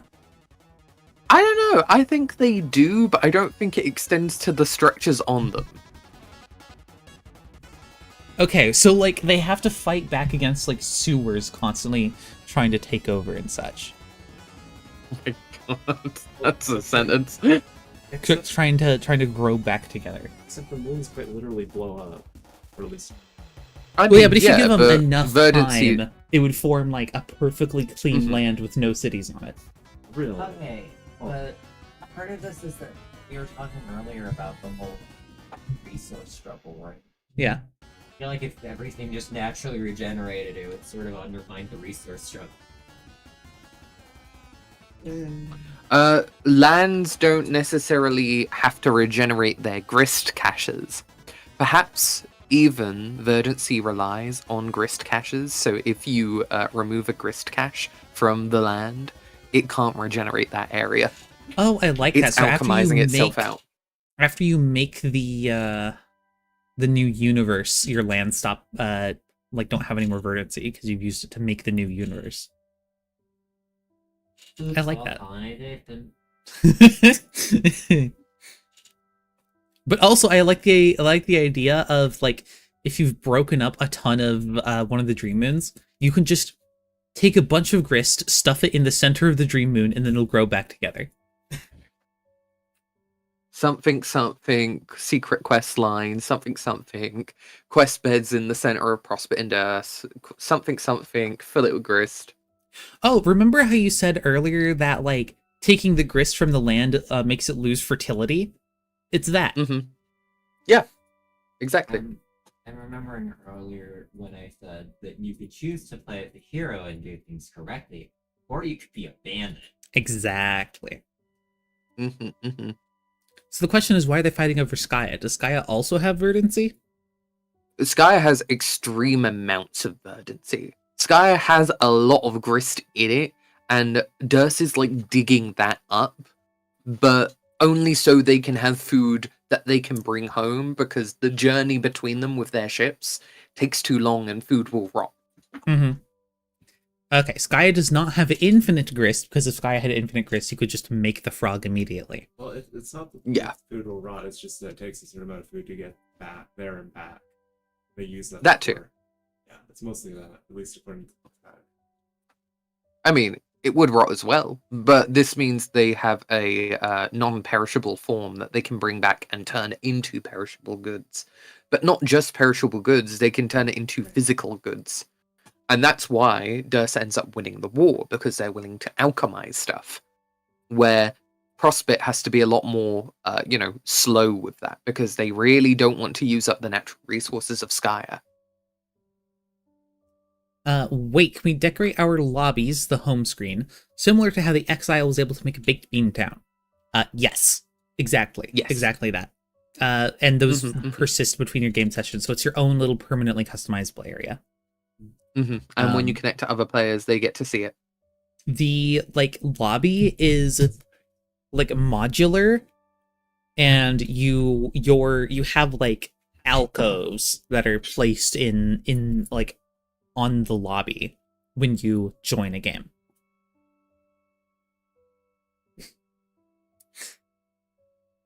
What is the thing you're most excited to start working on for this project? Silodex. It's my favorite mechanic in Homestuck. Personally, lands. I really want to get to puzzles, land generation, quests. It's the thing that I'm looking forward to the most. I'm looking forward to the AI systems. I'm looking forward to the quantum waveform systems. Stuff that we haven't really seen in games before, and we're hoping that we can do pretty all right. Okay. Question. I was exploring ruins and I found some kind of awesome weapon totally out of place and stuck into a pedestal. Is that normal? Okay. I'm going to interject here. We could totally take some of these conversations and turn them into shorts. Oh, absolutely. Go for it. Yeah. Okay, critical threat. No. Nope. Oh man, holy shit. That thing is dangerous or what? Dude, don't touch this biz nasty shit. It is going to kill you. The reason behind all this is pretty complex. It's because the Ruin tile set is created partially by reusing game assets for dungeon generation. However, there's a major bug: the Ruins have a small chance of using an asset that it isn't supposed to. As a result, they can spawn special items that belong in dungeons only. These items are legendary weapons or legendary pieces of shit, depending on who you ask. They have special alchemization properties, and they're pretty cool stuff like magic swords or crazy guns. So yes, it essentially means that Ruins have a very low % chance of spawning a high-level item in a low-level area. Hold on to your butt holder, because it isn't as cool as you think. These items are booby-trapped. Picking them up will convert their immediate surrounding area into an atomic empire. For more information on what this mumbo-jumbo means, consult the Empire article. But here's a spoiler. It spawns a shitload of monsters on your ass, and the game sends them all to kill you. It's just like the infinite monsters invading your house when you enter the game. Remember how that was hella dangerous? This time you don't have a gate to ascend to, which will bail you out. So what do you do if you start the game and you see a magic weapon on a pedestal that seems completely unrelated to your current puzzles? Make a special note and come back and then leave it for later. Like, seriously. Note to future me. Why do you keep editing out my cool advice for snatching those weapons? Come on, man. That shit is totally safe. You don't think they can handle it? Question. The scriptures of the puzzles in my ruins insinuate that me and my fellow players aren't the true heroes of the session. It implies that other players are going to come to our session. Critical threat. This is the result of a high-level frog universe incestuous overlap. It means that the game is so bugged that it never ended the player registration script. It's going to invite new players in order to make the session logically winnable. This is a bug caused by a session having no pre-entry prototyping. Many factors need to take place in order to corrupt pre-installation enough to allow this to happen. If you are hit by this rare glitch, I don't have any advice other than this. Good luck. These sessions are hella weird. And I feel bad for you if it's your first session, because the reset mechanics are going to make this player alliance very awkward. The duty is offline. We don't have duties. No duty. No duty. We get to terraforming, though. It's a me, Atomic Empire. Oh boy, terraforming. Your legendary metaphor for coming of age, or something like that. Everybody agrees that this weird shit must be some kind of metaphor. It's just that nobody agrees on what the metaphor is for. What people do agree with is that they'll always remember their introduction to SBURB and how it took them several months just to end with the revelation that SBURB is addicted to players. Terraforming consists of 3 parts: waking the denizen, confronting the denizen, and then waking your land with your land instrument. They are equal part what the hell is going on, and this isn't what I signed up for. Chapter 11a, The Knell. Question: why are the denizens sleeping when you start the game? Critical threat: they aren't. You know when someone is just pretending to be asleep that makes fake snoring sounds and both of you know that it's not convincing at all? It's pretty much that. The game just says that they're sleeping when it really means, please don't go in there yet, it's not ready. And you should listen because otherwise you will die. Question: how do you wake the denizen? It's such a long bunch of quests that is full of horseshit. This basic rundown given by consorts is that you have to play a song which wakes the denizen. But it's all riddle talk because it's a lot more complicated. Here's the gist of it. The player has to perform 3 actions known together as the contest. Player has to first learn the song of his land through a long series of maturity quests. Oh, you'll love these. The player then has to go through more dungeons and riddle bullshit to find the location of a high peak called the Promontory. The player then performs the 3 actions. The player first issues the challenge by playing the song of his land to prove that the land answers to him or her. The player then announces out loud the stake. You'll make that part up on the spot, just make sure your name and the land and put emphasis on mine. Finally, it's time for the knell. A gigantic, loud object will appear on the promontory after the player issues the challenge and the stake. The knell object can be a bell, a gong, an alarm clock, you name it. The player then rings the knell on the promontory. Every player in the session will hear it. It will officially wake the denizen and announce the end of the introduction of the game. The loud object subsequently vanishes. Then, and only then, the player can move on to the denizen part of the game. Not gonna lie, this is gonna take about 3 months. Note, apparently SBURB's code for deciding the nature of the knell object is whatever pops in the player's head when thinking of something that is loud. Question: why is my knell scenario a little different than what you described? There may be slight variations to how the contest undergoes. For example, the player of Rage does not have a knell object and has to perform the yell instead. Question: what if my denizen was already awake? This happens to the player of Time. A feature of them has performed the knell in the past. I've heard of a player of Time that didn't do that. Players of Time are always up to their neck in sequence breaking. Sorry, I've never heard of a player of Time that didn't do that. Question: what if my my consorts didn't mention anything about learning a song? They say I have to light a forge. The forge is part of a duty which overrides the knell. A duty is some kind of player-specific quest that is vital to the well-being of the session. Players who are on forge duty are cut some slack. It is integrated as part of the contest. Lighting the forge will wake the denizen. Question: can I help my buddy perform the contest? Critical threat. Sure, if you feel like dying. Only the player doing the knell quests is given a 99% sonic immunity, and the important part where it matters. It's still gonna ring up your ears like a motherfucker. Unless death by loudness sounds fun to you, let your buddies do this solo. And there's plenty of other quests you can double team. I wonder if any Time player ever is allowed to have fun. No, because Time players having fun looks like a lot of dead Daves. Indeed. Chapter 11. Okay, actually, question. So we have the whole aspect axis thing with the constructs, right? Where the forge is the space player construct, yeah? Could you repeat that, sir? So you have the whole aspect axis where, for example, you have the scratch and you have the forge, right? And the forge is the space player construct. Yeah. Do only the correct axis have the constructs? Do any of the what? Sorry. Does anyone else have the constructs? Yeah, we have constructs for Life and Doom currently. One of No, them I being meant the, within a given session that already has an access decided. what do you mean? Sorry. So, like, if I'm on a session in the space-time axis, so there's the Scratch construct and the Forge. Do the other players also have their constructs? Yeah, why not?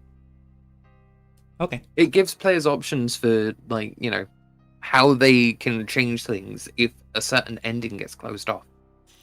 So in that case, should all of the constructs be kind of like half integrated into the quests, just as part of gameplay? Yeah, so you at least find them. Right, okay. So we don't have to give like special consideration to like space or time players. No. We effectively treat that as just like one potential win state. We have the life quest, which is all about revitalizing your old home planet with new life, but not being able to go to it. And we have the Doom quest, which is all about denying fate and going back to prevent the game from happening at all. Right, okay. So cool. So those are all just integrated into each player's main quests. Chapter 11b, The Denizen and You. There's just a random hashtag in the sequence of @ symbols. Click it. It's a secret. It's not. It's a secret. It's not. Let me Yeah, inspect look. It makes a noise when you click it. See? Nope, that's plain text. No, click it. It makes a noise.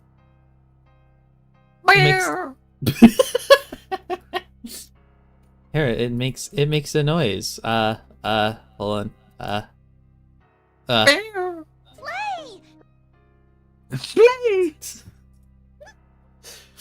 Question, what is a denizen? A denizen is a boss enemy that isn't really one.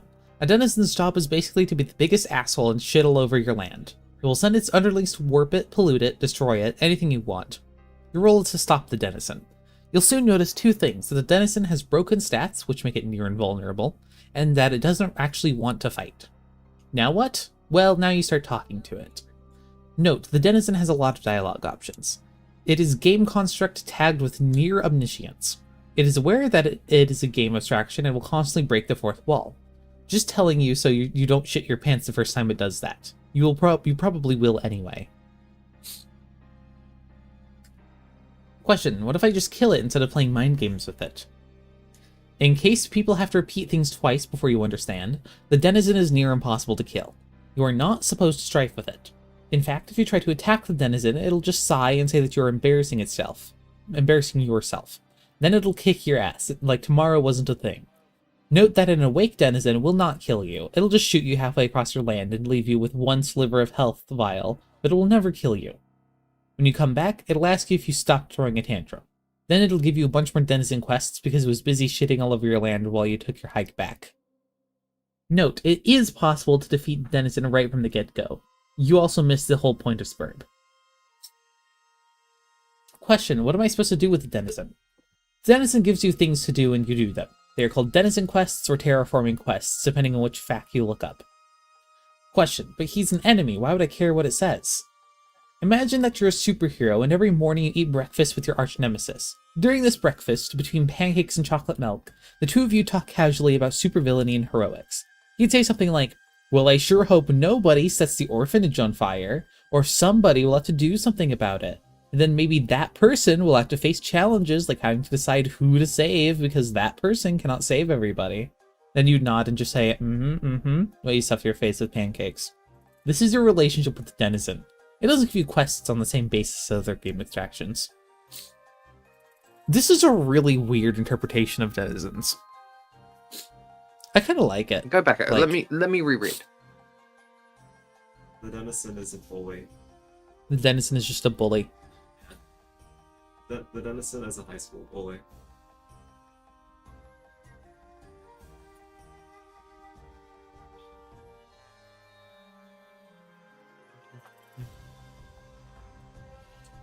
which is So it's counterintuitive. Batman. Okay. It's Batman and the Joker is what Exactly. it's posing it It's as. Batman and the Joker, and you're Batman.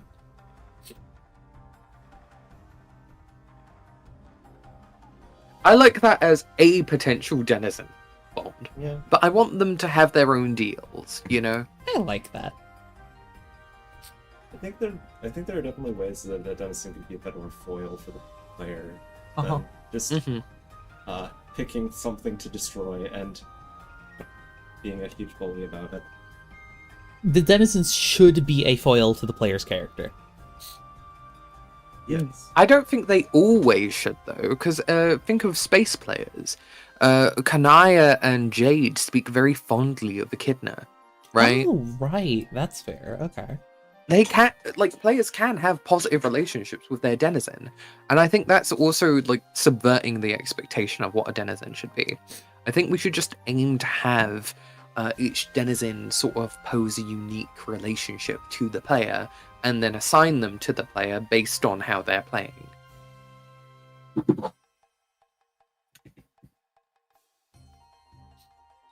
Sorry, I'm just reading through. So in this AU, you start by doing a bunch of land quests to... Or not land quests, you do a bunch of maturity quests to learn about your land. Then, once you learn about your land, you can wake the denizen by performing the knell. And then, once you go and find your denizen, he starts giving you more quests to do, but of a different type now. About repairing the land.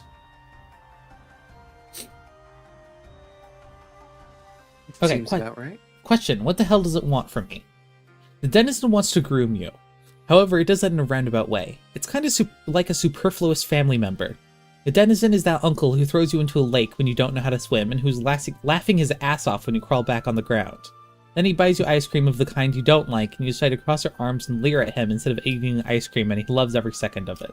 That's the denizen's job. When the denizen isn't busy shitting all over your feelings, then it will be sending its underlings to shit all over your land. It will tell you exactly what it is doing to taunt you. Your job is to go there and stop it. Oh, you're gonna love denizen This gloating. is a lot of.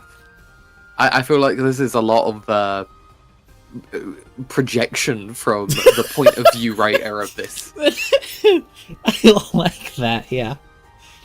Expect the phrases, I just wanted to see the look on your face, and I know this because I'm the one who did it, to come up often.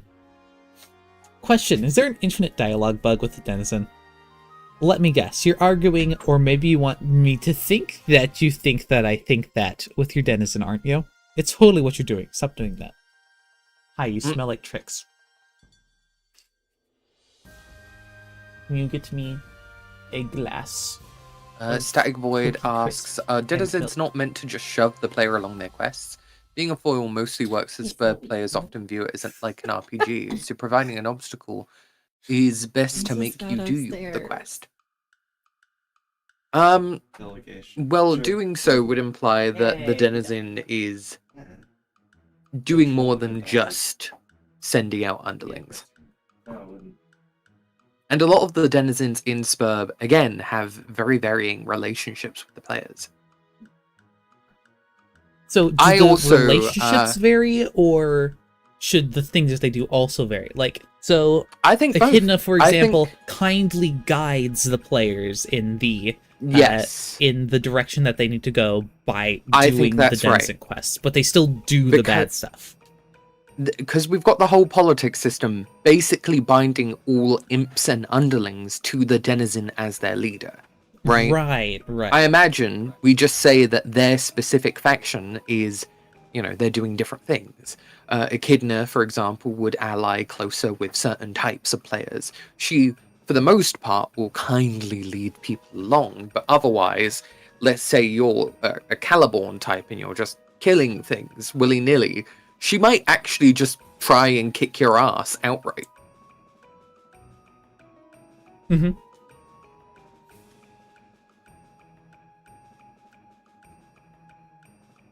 Question, how do you defeat the denizen? Your job as a player is to learn to be even more of a smug, magnificent bastard than him. Warning, the denizen is programmed by SBURB to be a douchebag who knows exactly how to push your buttons.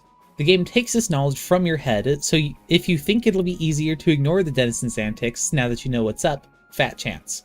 It is going to rustle your jimmies whether you want it or not, and you will have to deal with it. The point of your impetuous head-to-head meetings with the denizen, in between your denizen quests, is to grudgingly realize... Hi. Oh, you have the pause. Where was I? To grudgingly realize that the denizen isn't evil. It is SBURB coded to act like a douchebag, but everything it says and does has multiple layers of ironical pretend. You will defeat the denizen when you do not hate it anymore. The funniest part is that even if you know all this in advance, because I just told you, this changes nothing. People can't just tell themselves, well, I grew up, so now I'm like that, and have it happen. If they could, then life wouldn't be the perpetual champion of the unfair Olympics. Have fun walking into that lair with a head full of bright ideas just to get deflated like a balloon. Also, just as an extra warning, denizens have this thing for making huge swish-swoosh motions while talking, and thumping the ground really loud, and laughing so hard that the walls shake, and jutting their gigantic head right into your face when you don't expect it. Just try to keep your cool and play the game. This is very... You were so right about the projecting. Absolutely. Question. Why won't the denizen let me explore a specific part of the lair? What is down there? Critical threat. There's an important game item that the denizen is protecting. The denizen is SBURB coded to become hostile if you get near it. It doesn't want that, so it won't let you near it. Just forget about this for now. Question. What is the small version of the denizen I see around during denizen quests? The denizen minion is a special underling in our current mini-boss. It's pretty damn strong. There is always at least one denizen minion that spearheads the nefarious plots of the denizen, along with a number of nasty underlings under its command. They become slightly stronger each time, but not that much. Note, the denizen minion is supposed to be able to talk like the denizen, but can't because of a dialogue bug. Note, the health vial of the denizen minion is glitched and invisible.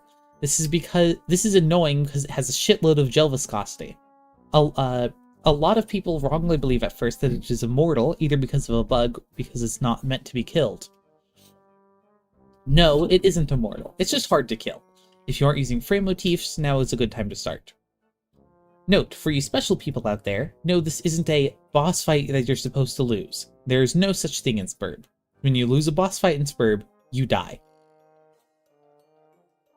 Do denizen eat lunch? What if denizen could grill some burgers in its backyard? Denizen with mailed pattern baldness. Followed by that sounded hot, kinda.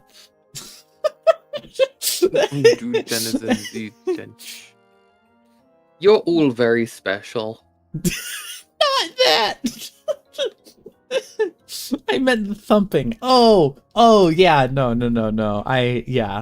Yeah. Smiles, yep, How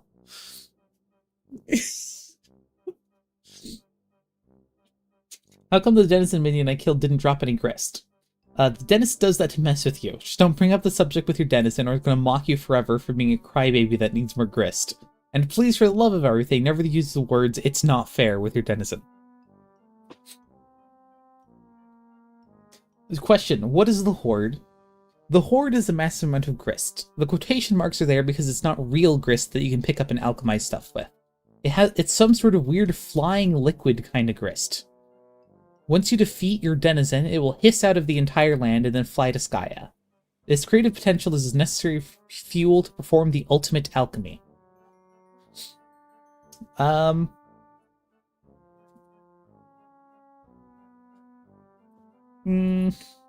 I mean, you clearly need the grist rigs. I mean, this isn't canon. Yeah.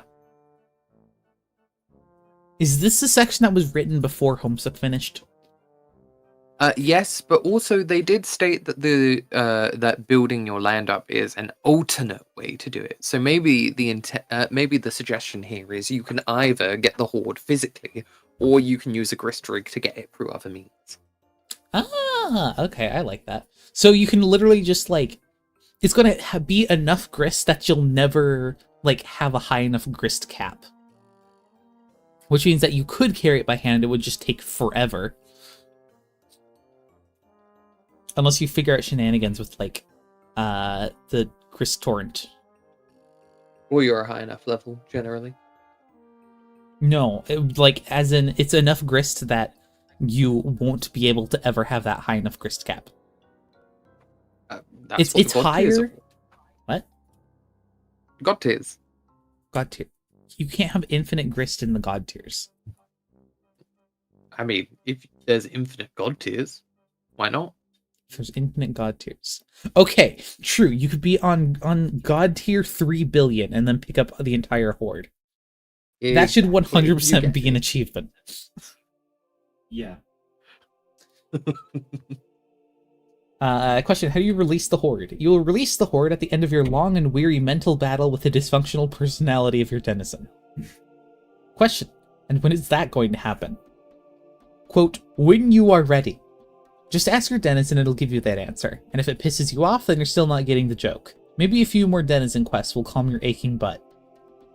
Question, okay, no, just tell me how this ends, alright? SBURB will only trigger the script that ends the terraforming phase under a very specific condition. It is when the player does not want to kill the denizen anymore. The denizen will then ask you to kill it. The only way to release the horde is to kill the denizen. Once you have learned how to keep your jimmies unrustled, the denizen's role is over. Therefore, you just have to kill it and move on. It won't even fight back. So yeah, you get the idea here. That's SBURB being a dick. What a surprise. I love that. That's so sad. I don't want it to be every denizen has that as the requirement, but that's a really interesting story. I wouldn't mind having one of the denizen routes be. That's pretty It's cool. very Nanny McPhee. It's very Nanny McPhee realizing it. That's very cool. How do we put that in the video game? At some point, like, you realize that the denizen is actually really important for the land's ecosystem. So if you kill the denizen, no, I know that part. We physically can't like make the player, like, we can't read whether the player wants the denizen to die or anything. No, but we can have a storyline that goes through the dialogue where the player character realizes.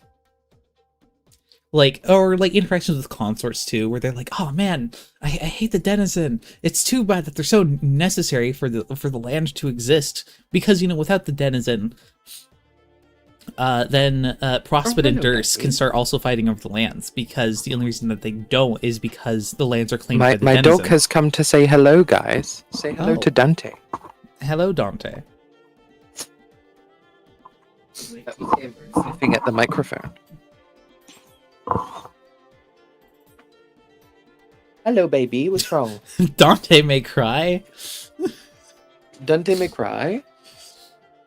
Why do we keep crying? Why did you do that? He cry because he's very jealous. Also, Gam, me speedrunning not hating the denizen by thinking they were hot. I mean, yeah, but like, you have to You can hate kill someone you you have to think is kill your hot. denizen by thinking that you don't want to kill your denizen. So it's still hard. It's not if you are like, "Oh, I don't want my denizen to die." That doesn't, but like, still easily being able to kill them, that misses the entire point and won't work. No.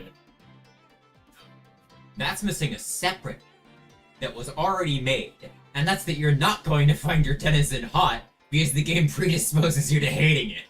Oh yeah, exactly. Yeah. It would make it a woman. It would make your denizen a woman. Exactly. For the YouTube audience, Gam is very gay. Very, very Yep, gay. nope, there it is. Damn it.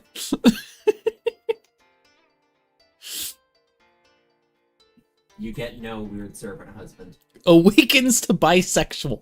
You know what? If that's your maturity quest, that works. I Yeah. think that is a proper maturity quest. Yeah, is to you think being that awakened to being bisexual.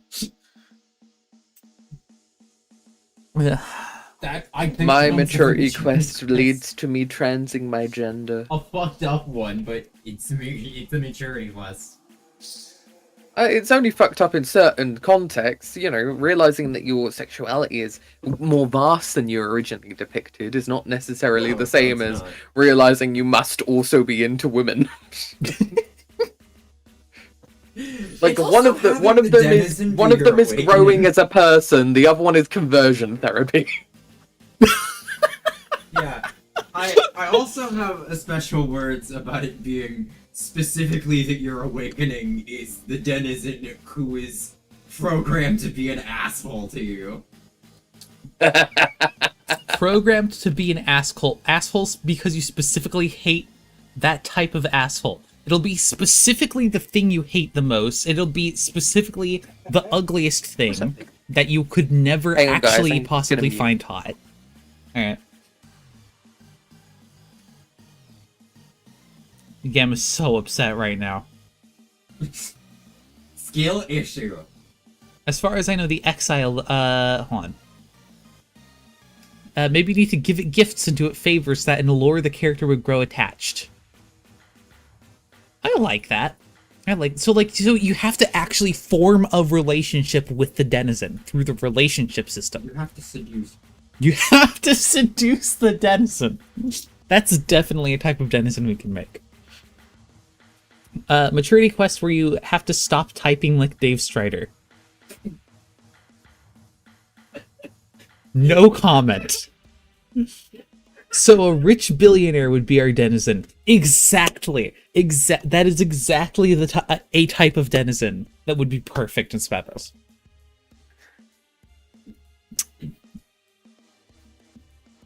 Your denizen, Jeffrey Bezos. Yeah, entrepreneur. Born in 1964. Jeffrey Bezos.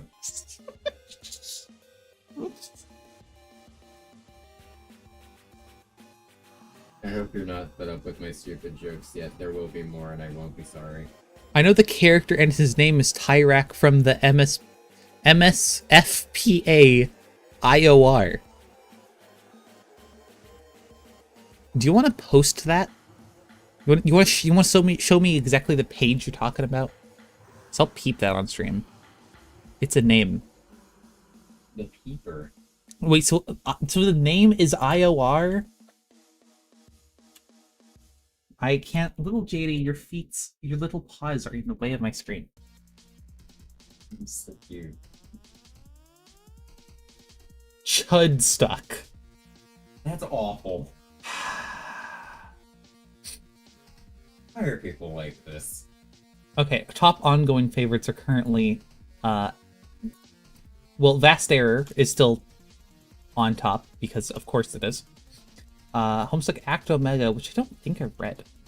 Cool and New Webcomic, which I adore. Homeslice, SBURB.exe, which I have to get caught up on. Guide Stuck Squared, that's still ongoing? Is it actually ongoing, or have they just abandoned it? And then Reddit stuck. Ligma Stuck! I love Ligma Stuck. You can tell what my type of MSPA One of is. our members works on Reddit Stuck.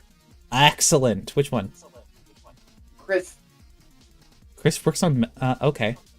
I can make fun of Chris then, for being your redditor. True.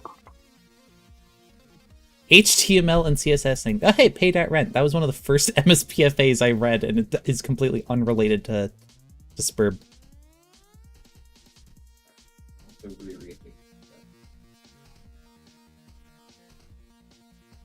It actually is the banner. Oh, it is the banner. You're true. Man, I wish I could read MSPA on my web browser without the font looking like shit. Which font? Because you can just apply CSS locally with like a plugin. Guide 6 Squared has been restarted like 3 times without actually removing any pages, or at least that's how it reads. That's fair. Okay. We have the cereal. Unfortunately, we do not have the milk for the cereal. We don't have milk? Yeah. Oh well. I checked very thoroughly. You get on it. Whoa. Anyway. I don't think we can do that in this stream. Can I use a creature capture / summon weapon as a weapon kind? I mean, yeah. Okay, what's the question? Can we use Pokeballs? I mean, yeah. I feel like that's a separate thing. Like how a Barbasol bomb is a separate thing.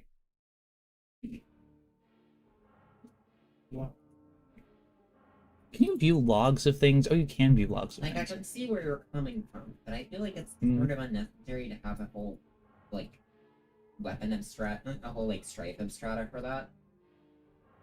It was updated in 2024, and not since. Do you know what page I can see the denizen? Index of refraction? Right? Do not expect this update. Yeah, I'm real excited.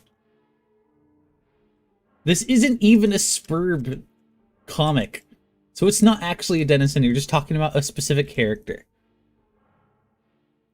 Tyrak has basically been trying to kill him the entire time for basically no reason, and now he's kidnapping him to use his shit and will keep him at gunpoint the entire time.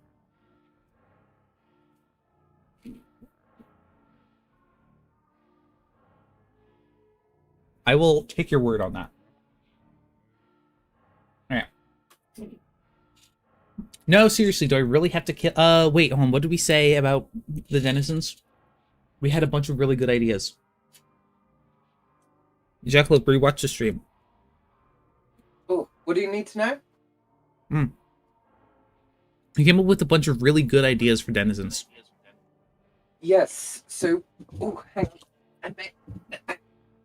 I was just saying hello to my puppy because he was whining because he's probably getting jealous because my partner is giving attention to someone else apart from him.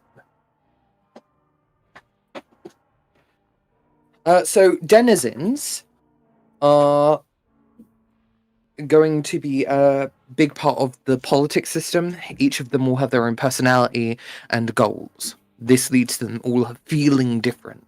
There will be certain storylines in the storyteller system that each of them will have a couple of options for how they choose to go down. In terms of their designs, we're going a little more broad than what we see in Homestuck, primarily because we wanted to have stuff like the Echidna design from the old covers of the Homestuck albums. So we're having some like variants in terms of how they look. So yeah, in terms of how they act, each of them will have a different personality archetype that they fulfill. We'll pair them with players based on how a player is role-playing in the roleplay systems. And in terms of how they look and act, we have effectively a free reign to create them as we wish. And where they're unique NPCs, we don't need them to be as modular as with other systems. They don't need to interact with privateering. So, right. I mean, you can define specify based on pogs. So if you have the skibbity pog. No. No. Like Fancy Santa No, kind, no. that's a pog. I don't want Fancy Santa as my Too bad. Denizen, Better start actually. collecting skibbity toilet memorabilia. I'm going to throw things at you. Yay. So after the denizen dies, you can't summon any more underlings, right? Underlings will still exist for us because underlings are their own swarmer type. It's just without the denizen, there's no one to command them, and so they'll either break into their own factions or they'll be under the player's control, depending on how stuff goes. I like that.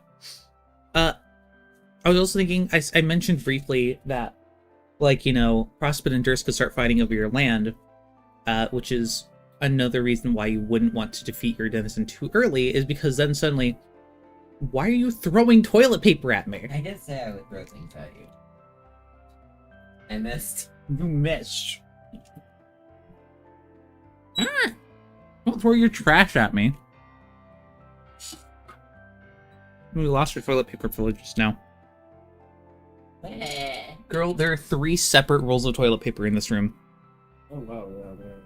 This is what we get for not having Kleenex boxes. Okay, so what if, after you kill your denizen, Durst starts being like, ooh, that land is now ripe for the taking and has a bunch of grist. And then so you have to start fighting. Yeah. That fair was patience. something we planned for anyway. Oh, right? Yeah, Durst basically only doesn't go do that before because the denizen is a faction leader with a number of underlings under them. Oh. Okay. It's the thing that basically keeps them away. They will occasionally send people down, but it's meant to be rarer because it's land that they cannot easily get. Underlings are able to be formed quicker than other types of characters, so they're effectively able to be outnumbered.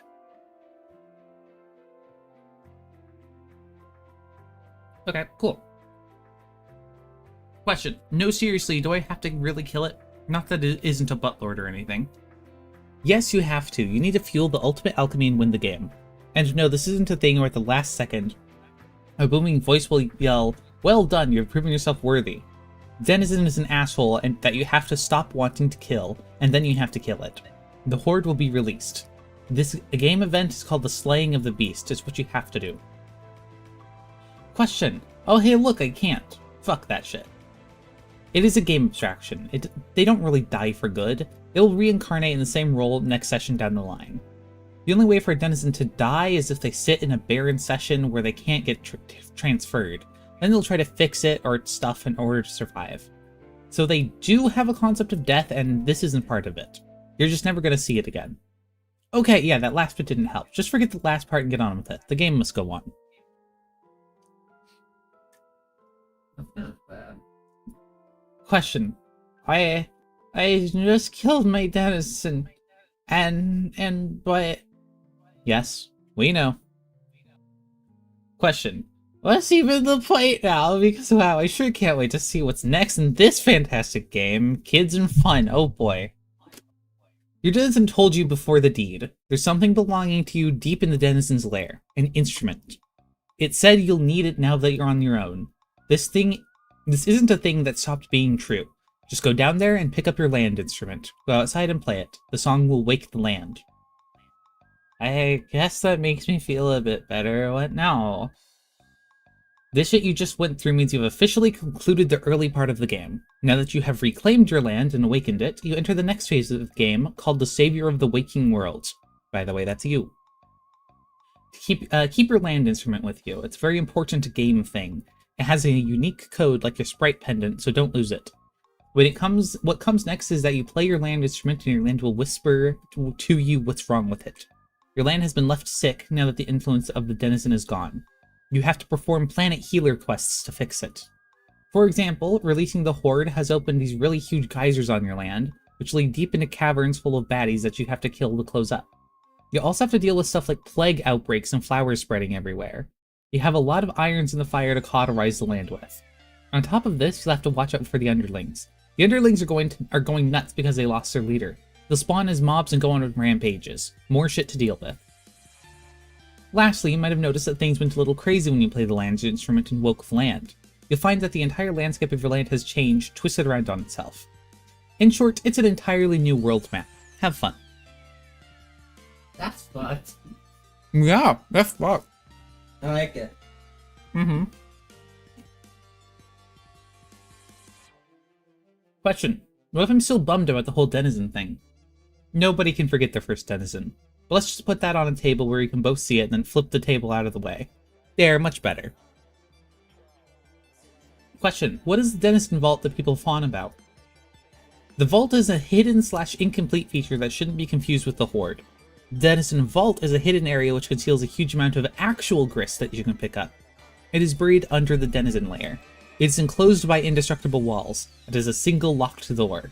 The question is, gentlemen, how do we get it? Note, the game-breaking community has long seen the vault as a challenge to crack. Note, digging up SBURB's code reveals that the locked door of the vault answers to an item called the denizen key, but it doesn't spawn it anywhere in the game. So yeah, let's hack this shit up. Question. What is the choice? The choice is an important game feature to debug your session. Whenever you sit in a session that cannot be won, a denizen is empowered to offer a choice to a player. This is also called bargaining with the beast. A denizen will offer exactly what the player needs to fix the session on the right path, but the player has to pay an equivalent price. If this price is agreed, the denizen will then perform the denizen blessing. It can either be a huge boom thing or something small that is almost trivial. Denizens always fix things with the path of least effort, in order to offer the smallest price possible to pay. So if you just need a single small weapon and the right time at the right place, then it will just hand you that weapon and be like, well, you'll see. Note, even if you are some super veteran SBURB player who wants to skip these mind games and directly kill the denizens, it's better to at least listen to them in case there's something wrong to fix in your session. Note, the denizen of the player with the forge duty does not have to be slain. That's because of the forge duty takes precedence over the terraforming quest. The horde thing of the player of space goes a bit differently. The denizen of the player with forge duty will be alive until the end of the game. It is your best source of the denizen blessing if anything goes wrong. Note, the cost of the choice goes down exponentially the more the player is asked for help. The more the player asks for help is close to death. No, this doesn't mean a low health file. We're talking about the serious I'm dying stuff. If you wonder what your alternate selves are doing in their Doom timeline, aside from dying, well, that guy is busy asking for a boon that helps you in the Alpha timeline. Say thank you, asshole. Again, okay, so do we have to kill all of our denizens in SBEPIS, or is leaving them alive like on a per denizen basis, or... I think it's per storyline basis. So we have denizens have like a collection of storylines they can be a part of, but your session seed mixed with how you're playing will determine what the outcome of your denizen quest needs to be.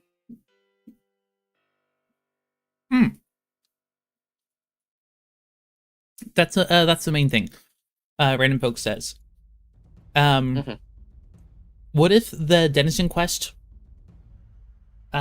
involves befriending your denizen before you kill it?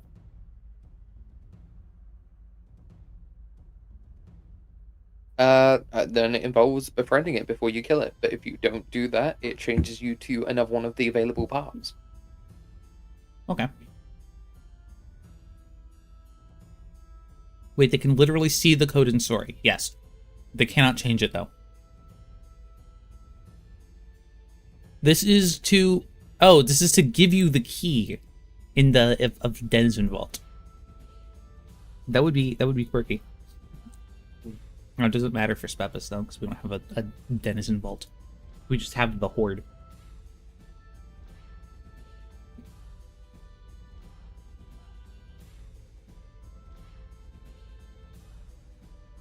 I'm currently trying to think about like how defeating your denizen and obtaining the Horde just doesn't let you alchemize the end game gear when you're still in the mid game.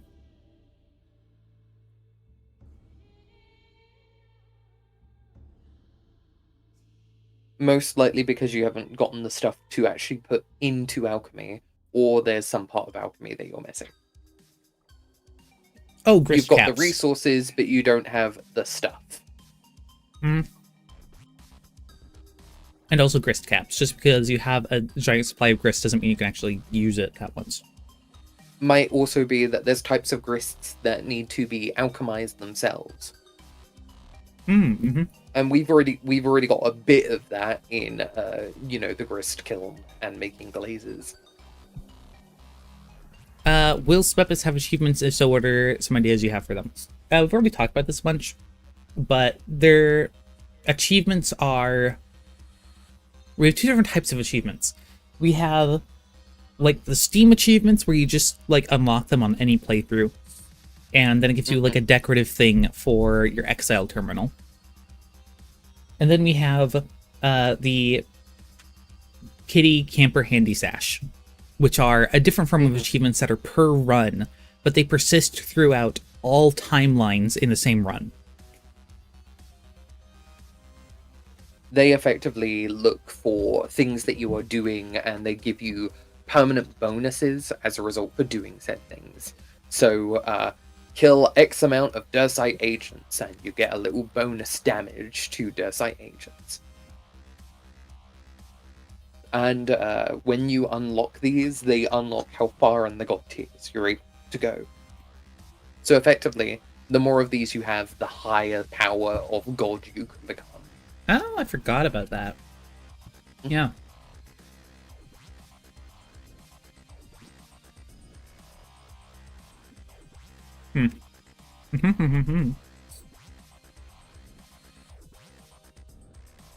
Question. One of the players in my session just met his or her denizen and instantly finished a terraforming quest.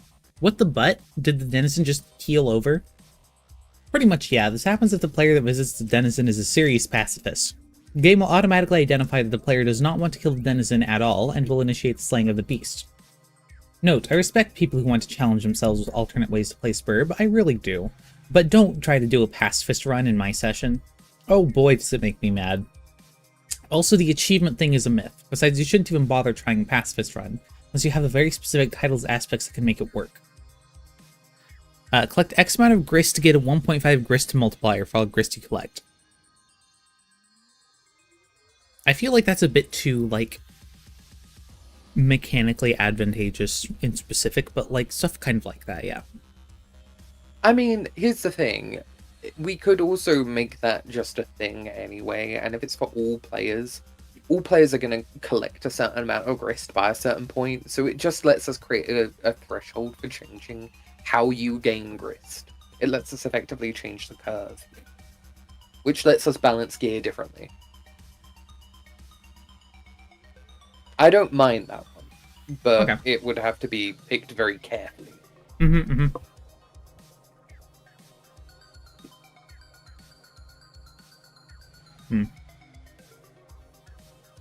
Question. Okay, I kind of don't want to talk about the denizen thing now that it's done, but do consorts really have to spread all these rumors of an epic battle between me and my dead monster bro? All I did was beat a defenseless dude. Shit's kind of bad enough without pooping on his memories. Well, they're just being silly like consorts tend to be. They like to exaggerate things. It's better not to get angry at them and lose land reputation over this. Just try punching the nearest wall if it helps. Question, can I just steal the land instrument from my denizen to skip ahead? Stealing from an omniscient creature. Yeah, that's gonna do you good. I know it's really tempting to you thief players out there, but I would not advocate it.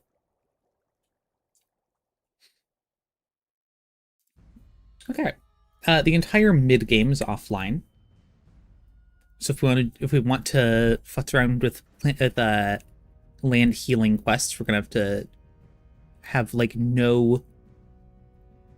very little inspiration at least. That's okay. I'd want to do something myself when it comes to questing anyway. Like, good. this Excellent. is very much like, you know, I don't mind just looking at stuff and being like, this is a good vibe, but I don't want to lift it straight up, you know?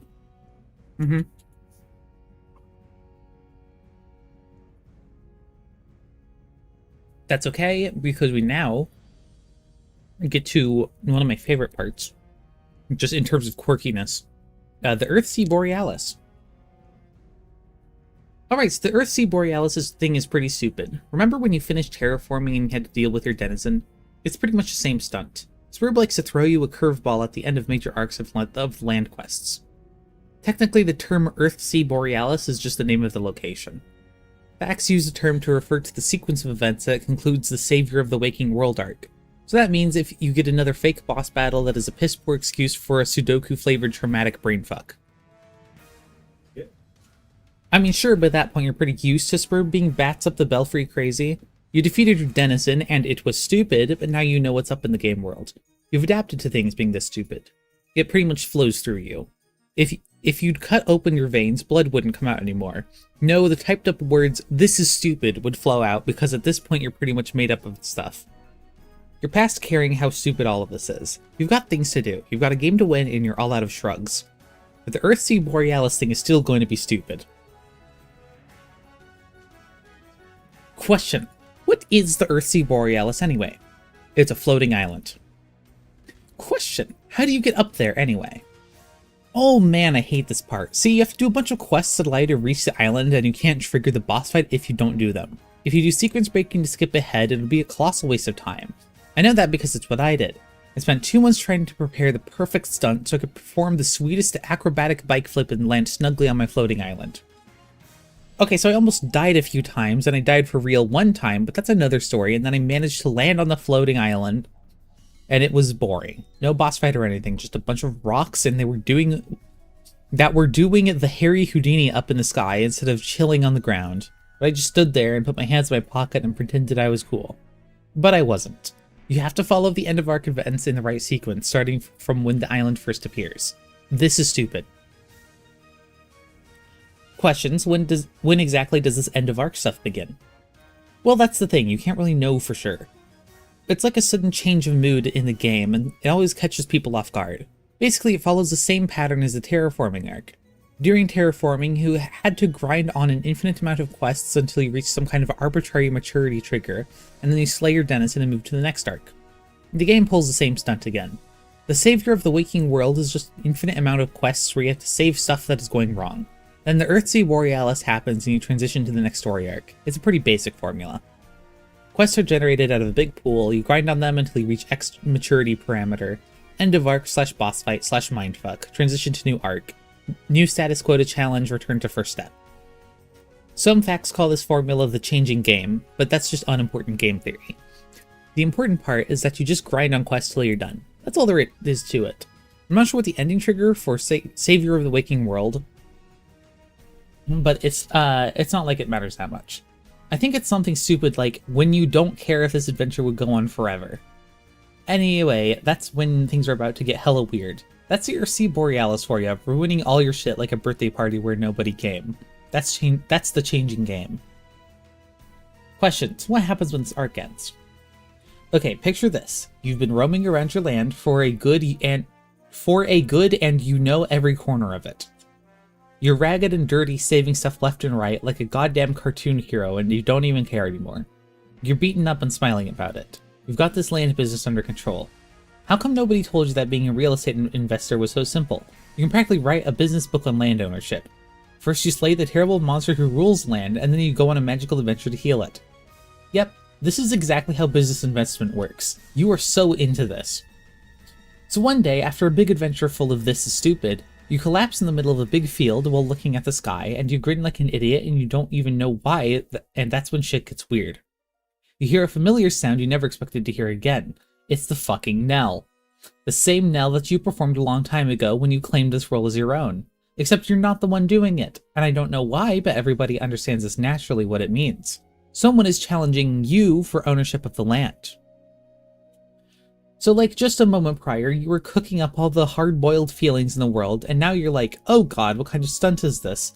It makes you wonder 1,000 things. Like, what was that knell? Is that the earfuck version of being slapped with a glove by a dapper Victorian man?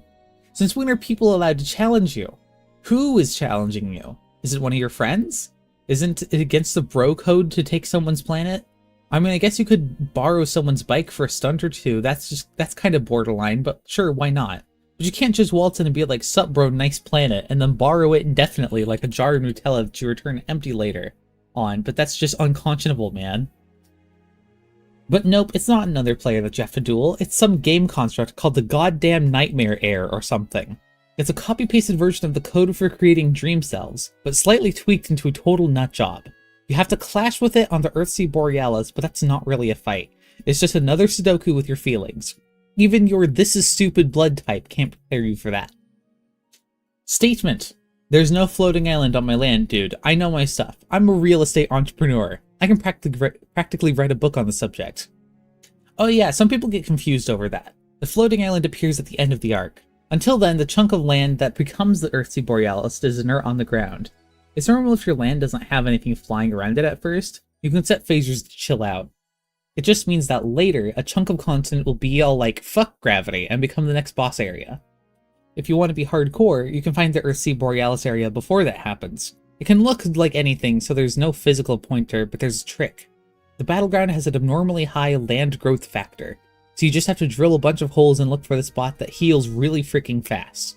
That'll be the Earthsea Borealis area. It's usually placed on the side of your land in such a manner that Skya looks permanently like a sunset. Oh, and also, Once the thing starts floating, you should check the terrain depression where the Ursa Borealis used to be. There's always some secret thingy or cool dungeon under it. But I shouldn't have to spell it out. That's like a game secret 101 thing. Like checking under the elevator after it goes up.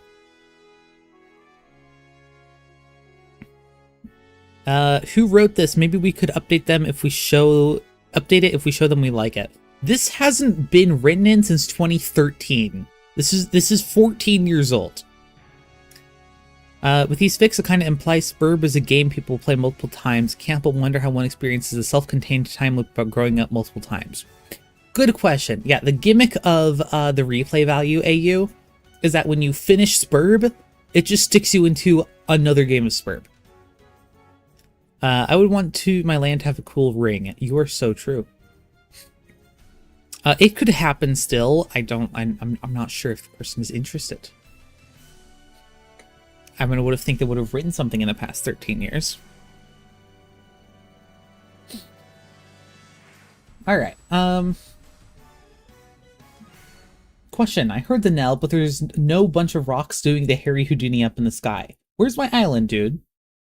Oh, if you're unlucky, you can get a non-standard Ursa Borealis that is underwater or underground, or that is nearly invisible because it's made of glass or something equally stupid like that. SBURB has a crapload with special exceptions, and I'm trying to keep it simple. Things look unusual, just keep poking around. Question. What if my land already has an important-looking flying island? Oops, that's probably because you're the time player of your session. There's a special exception here. Time players don't have to mess around with this end-of-arc event. They have a duty that supersedes it. I mean, if something terribly wrong were to happen to a session, time players have a duty to scratch the game. The installation parameters for a duty always take an existing structure and then patch it to turn it into a unique structure related to that duty. For the time player, it's the Ursa Borealis island that is replaced. It's turned into something called the Beat Mesa, which looks a lot like the Ursa Borealis. It's usually musical-oriented for some reason. It's a gizmo for fucking with time. It doesn't have anything to do with the Ursa Borealis quests anymore, so time players can skip it and move to the next arc, although they get a ton of dialogue bugs with their consorts because of it. It's just like how space players can have a duty that causes their denizen lair to be replaced by the Forge. Hence why the space player's denizen is just chilling outside on the land, totally peaceful, ready to offer a denizen blessing with no slaying of the beast. It's probably an unfixed bug. The useless denizen should probably have been defeated. Funny how most of the useful features of SBURB are clearly some kind of overlooked glitch. But yeah, if you're the time player, this chapter stops concerning you.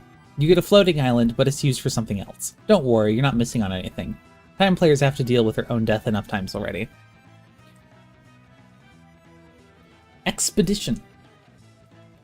Question. Okay, shit just went full RPG and there's a freaking floating island on my land. I don't know, maybe the property value just went up? I'll have to update my business notes. Let me light up a cigar. Okay, what happens next? Do I call my lawyer and assemble a legal team? Well, this part isn't too hard to figure out. I'm still not sure how I managed to miss it when I decided to flip a bike stunt and land on my island. Actually, you just have to talk to the consorts and bring up the subject of the knell you heard. The end of arc event gives your consorts a global dialogue option if you mention a strange challenge, and a mysterious floating island that casts its shadow upon your land. Of course, your consorts are just going to comically freak out and urge you to seek the counsel of the secret consort. That's your hint that this is related to the story arc.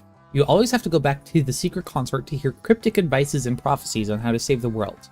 And by saving the world, I mean conducting your land ownership ventures. I wish aspects other than time and space got to be important in this. Yeah, that's generally something held by, like, SBURB fanfic, but that's something that we're definitely fixing in SBEPIS by making everyone have structures like this. For example, we have the void and we have the we have the light construct of the Library of Babylon, which is an extra-dimensional realm that holds all information, but we don't know how that's going to look yet.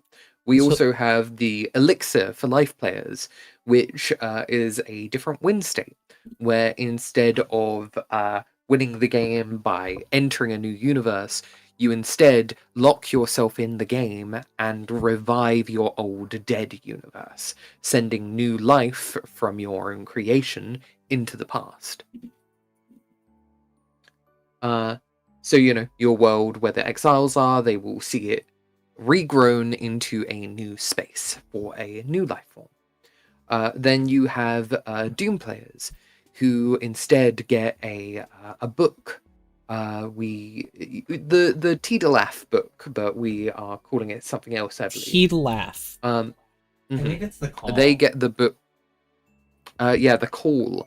They get the Call, which is a book that displays the narrative of their life and how it's meant to go. A Doom construct is about basically saying no, denying the Call, and sending yourself back to pre-entry so that you can effectively become a first guardian and prevent the game from ever happening. In the same way that we see in PesterQuest.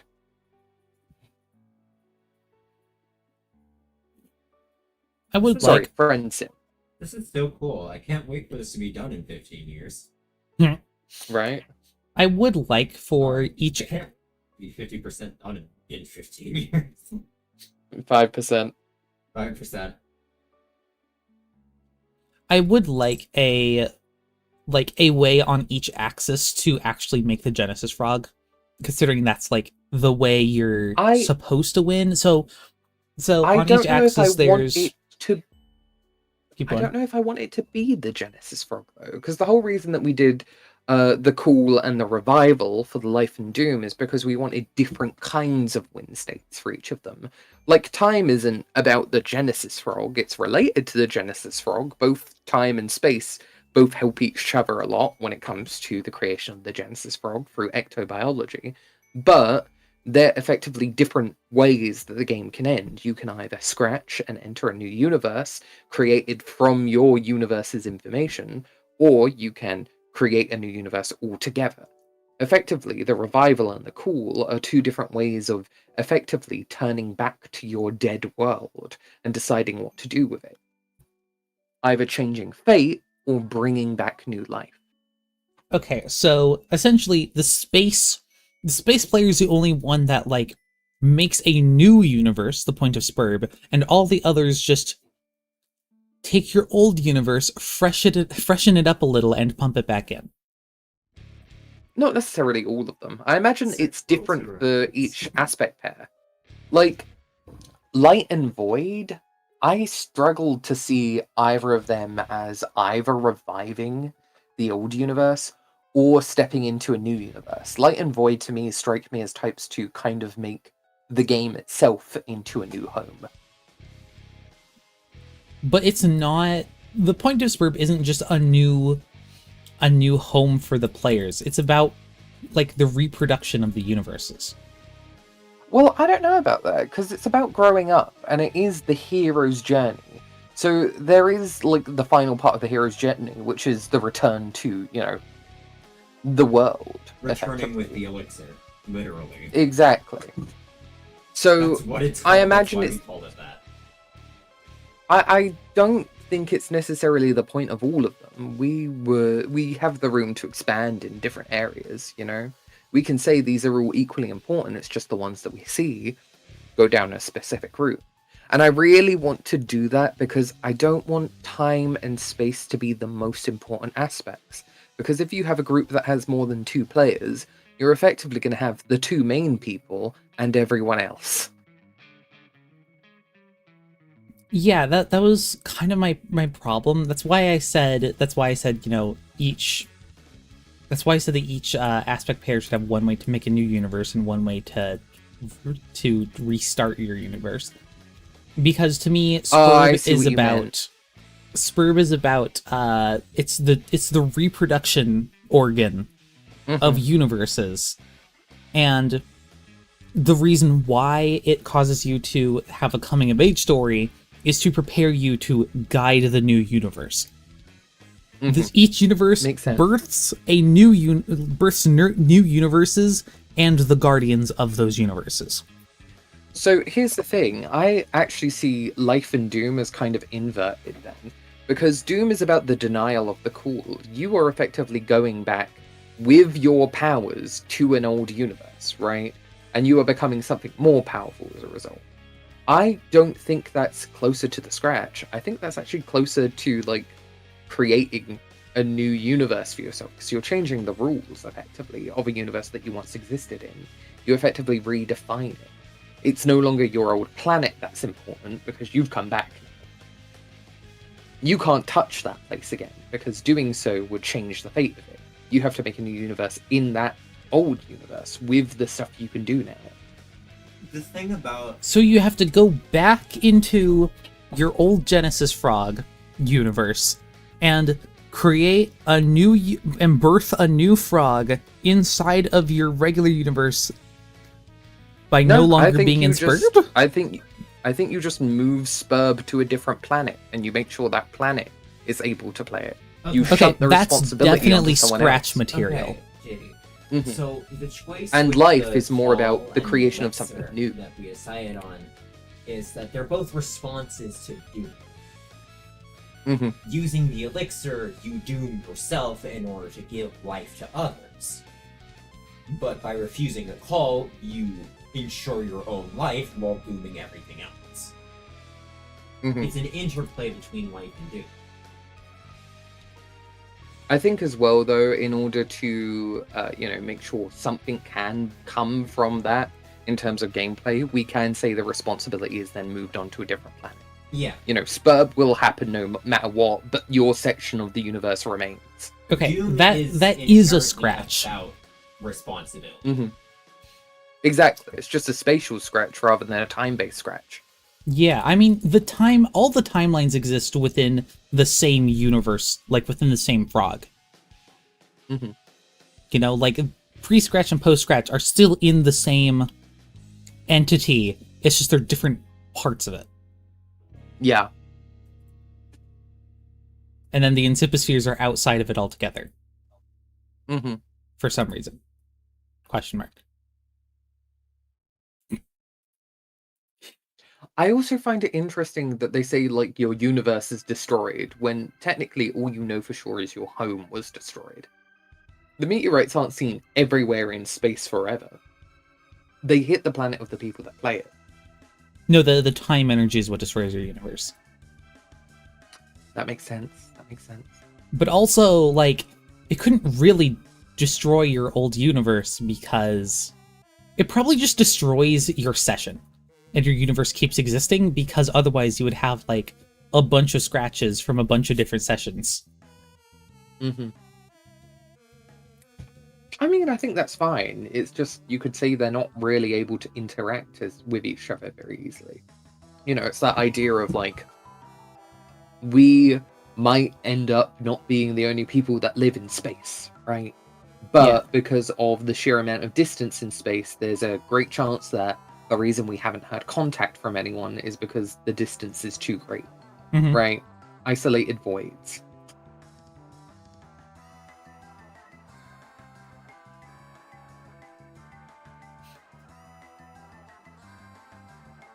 It would really suck to make a universe and then some players appear and scratch it, which effectively deleted you.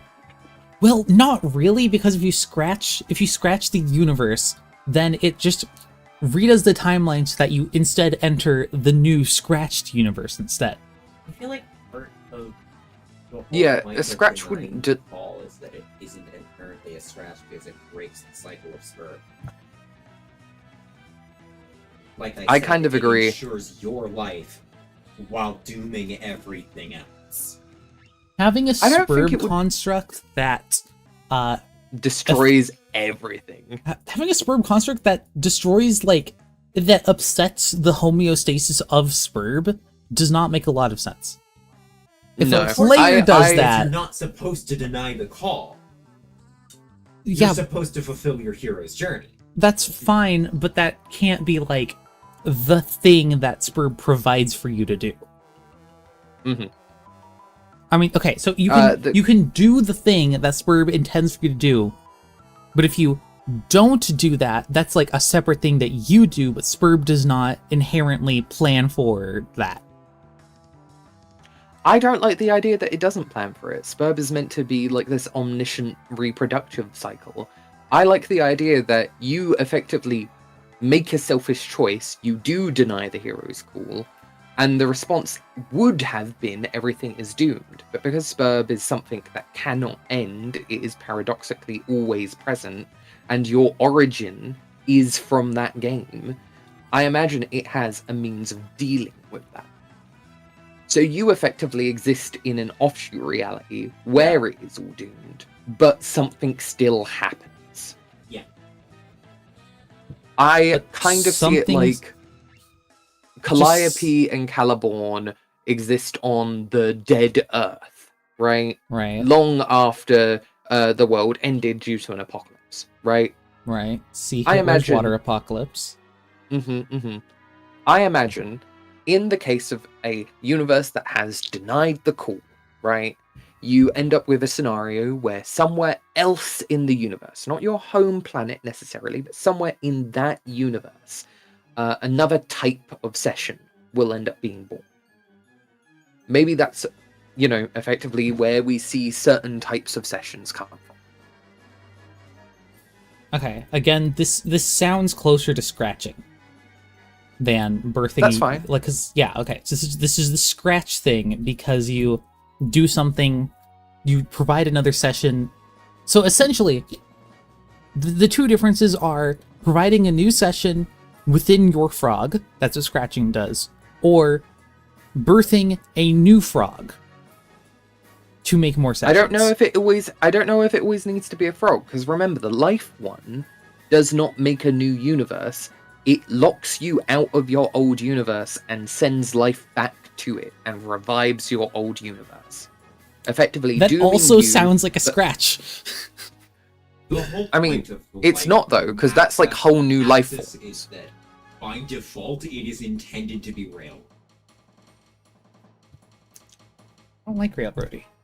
Okay, this is the point of the fucking Doom mask. Ah, that's fair. Doom is all about fate. That's fair, but then if you're in a session in the Life Doom aspect, it just feels like it would feel bad to not be able to, like, do the reproduction thing simply by the fact I mean, that you're doing a type of reproduction thing. Perhaps there's a result where you do both the Doom and life thing. Yeah, for we example. discussed this a while ago. You both revive your old universe and you deny the call, effectively cutting yourself through the ability to, like, go back. Life would have it so that you can't go back and see your creation, but Doom effectively lets you set the new rules. lets you set the new rules, like change the axis of the universe. Yeah. Sure. Okay, because that's the only thing. Okay, that still doesn't feel good because then it just means that a frog universe that is aligned along the life Doom axis is just inherently infertile. Yes. No, And not so necessarily. the point is to take the elixir, make the frog fertile again by changing its axis so that I it can think you're- actually birth a new universe. I think you're looking at it in the wrong direction. Life and Doom is not the universe trying to reproduce in this case. It is the universe trying to survive. Yes. It is its liver, it is its white blood cells. If you have a session that exists that is Life Doom orientated, it cannot exist alone, right? You have a universe that is sick and needs healing. That is what you're doing. You're healing an existing frog. Okay, That's why because return this to is Elixir. this is fundamentally different from the entire concept of SBURB as it is in Homestuck. Yes. Because that was not made clear to me. Because the entire point of SBURB is that it is the reproductive organ. Doesn't it Yes, clear when that's we the thing. discussed SBURB Life the Doom game masks? SBURB the game as we know it is seen through the lens of time and space in common. Yes. Okay. We are talking about instances of SBURB that don't necessarily focus on space and time. So if you had a game that was about Life and Doom, the focus would not be on making a new frog. It's not creating something. It's healing and saving something sick and dying. Because space is all about creation. We're not creating something because it isn't focusing on space. Okay, I understand. So in that way, so then each axis has a different way of facilitating fresh new sessions. Yes. Mm-hmm. Mm-hmm. Which Some way of recycling old sessions and some way of facilitating fresh sessions. Yes. Exactly. every So the session- Doom would be effectively shunting the responsibility off to another existing planet, Yeah. Okay, right? gotcha. But life would be saying, no, it's still our universe. This universe died. We've created new life. The bones of the session are still the same. We've still got the same home planet, but it does not look similar at all because new life has spawned. They There's have also shaped something- it differently. There's also something that you could argue that the point of the Life Doom axis is not to do either construct, but to do both. Exactly. You're not supposed to deny the call, and you're not supposed to use the elixir. You're supposed to return home with the elixir. I see. Exactly. Okay. But if you I mean, this- only do one, it leads to a bad result. And I actually even think that's something we could say about space and time. You're Yeah. not just meant to scratch, and you're not just meant to use the Forge to create the new universe. You're effectively meant to see, well, specifically in SBURB, we have the Tidalaf curse, which kills your parents, right? But the scratch is something that revives them. It brings them back in a new youth with a different mind, a different personality, and new sort of view of the universe. In fact, that whole game is all about like these different versions of the self created through time, right? So you have these two interlinked universes that are remixed and remixed and remixed, sitting on top of itself. And I like the idea that you're meant to scratch and create the frog. But if you only do one, there's a negative impact from doing so. Yeah. Thumbs up. Well, with this structure, every session needs players on both ends of an axis in order for it to work, which is kind of Mhm. interesting. Yes. I mean, yeah. I mean, You don't necessarily need them to be. space and time. You don't necessarily need them to be on opposite axes, but if you don't, there's terms and conditions to what that means. Mhm. I mean, I imagine there's still terms and conditions to doing both, right?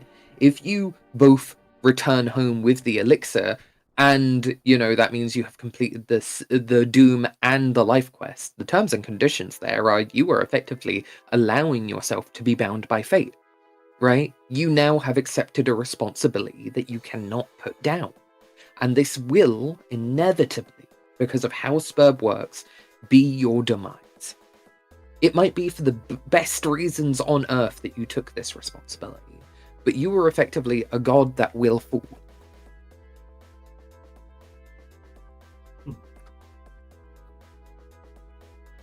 People, mostly Gam, are asking about other aspects.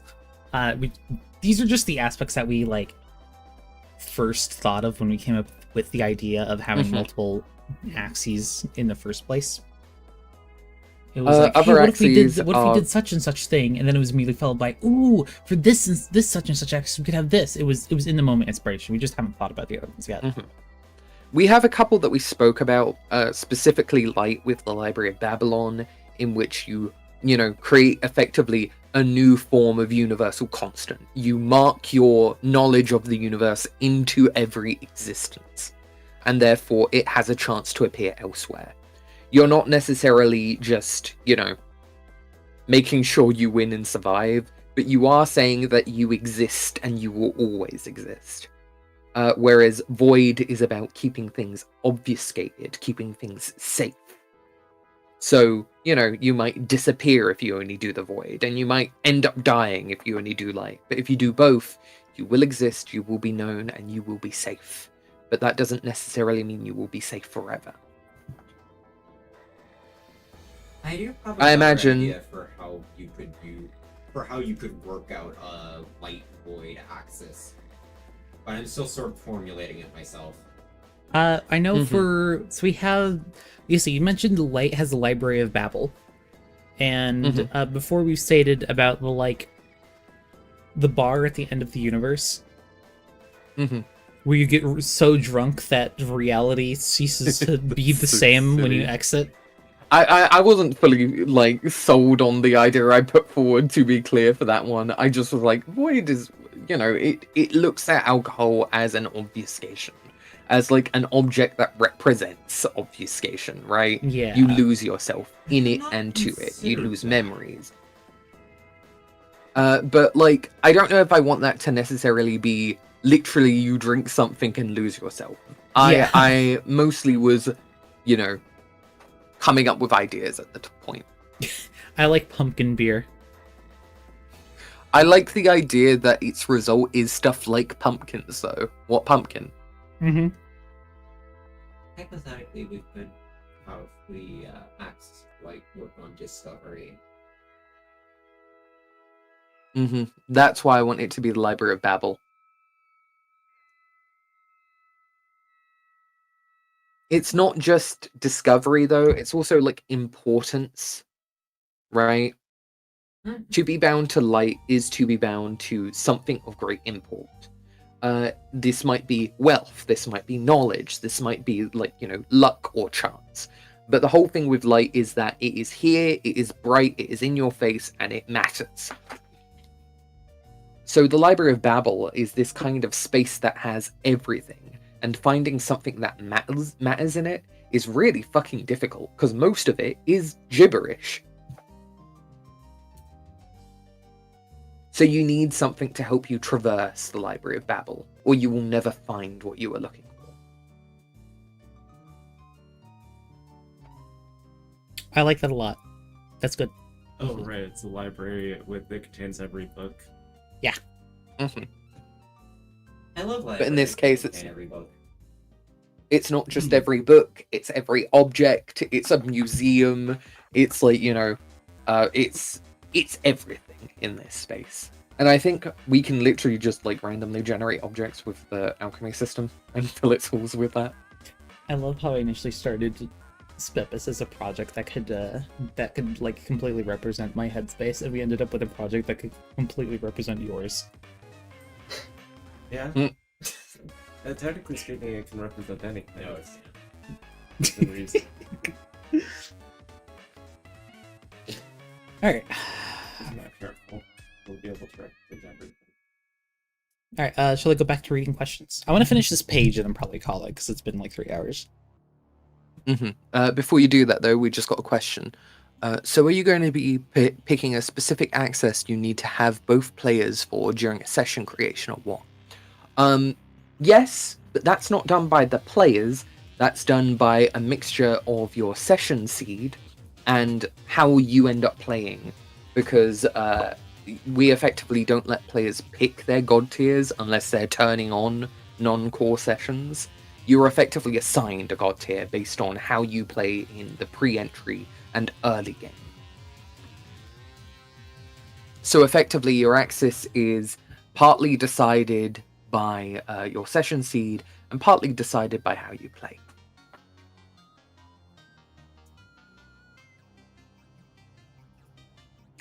Hope and rage could literally just be heaven and hell. I think that misses the point of Homestuck. And just everything about Homestuck textually. Yeah. Who suggested that? Gam. Yeah, it tracks. Alright, where were we? Right, okay, so you have to behold the secret consort.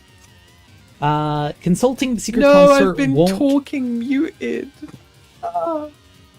What? No? No, you weren't mute. Yes, I just unmuted myself after saying something just then. Oh, what did you say? Because I was like... Oh, I was just responding. I was saying, I think that also misses the point of rage and hope. Yeah, it does. It really does. So we're going to have at least one random ending you can reach based on the entire, and maybe you can reach others based on other players being assigned to other axes? Yeah, probably. That's a very Basically, complicated if you have question. If you have a player available who is of a certain god tier, their endings are open. If you have a duo of players that open up a new ending when you do both of their things together, you can do that specific ending. Additionally, your session axis will always put effectively some outside force involved in your session that opens up 2 more routes. Well, 3 if you include the duality route. I like having the separate duality route. That's really cool. Mm-hmm. Should we always, like... Okay, so if we were given, like, a default settings, should it include an entire axis on players? Sorry, could you repeat?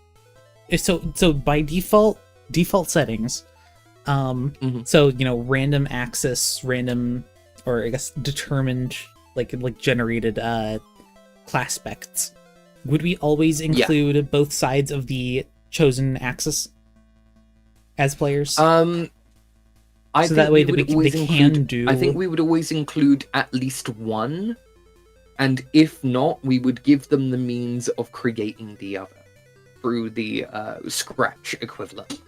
Okay, cool. Actually, then it would make sense for...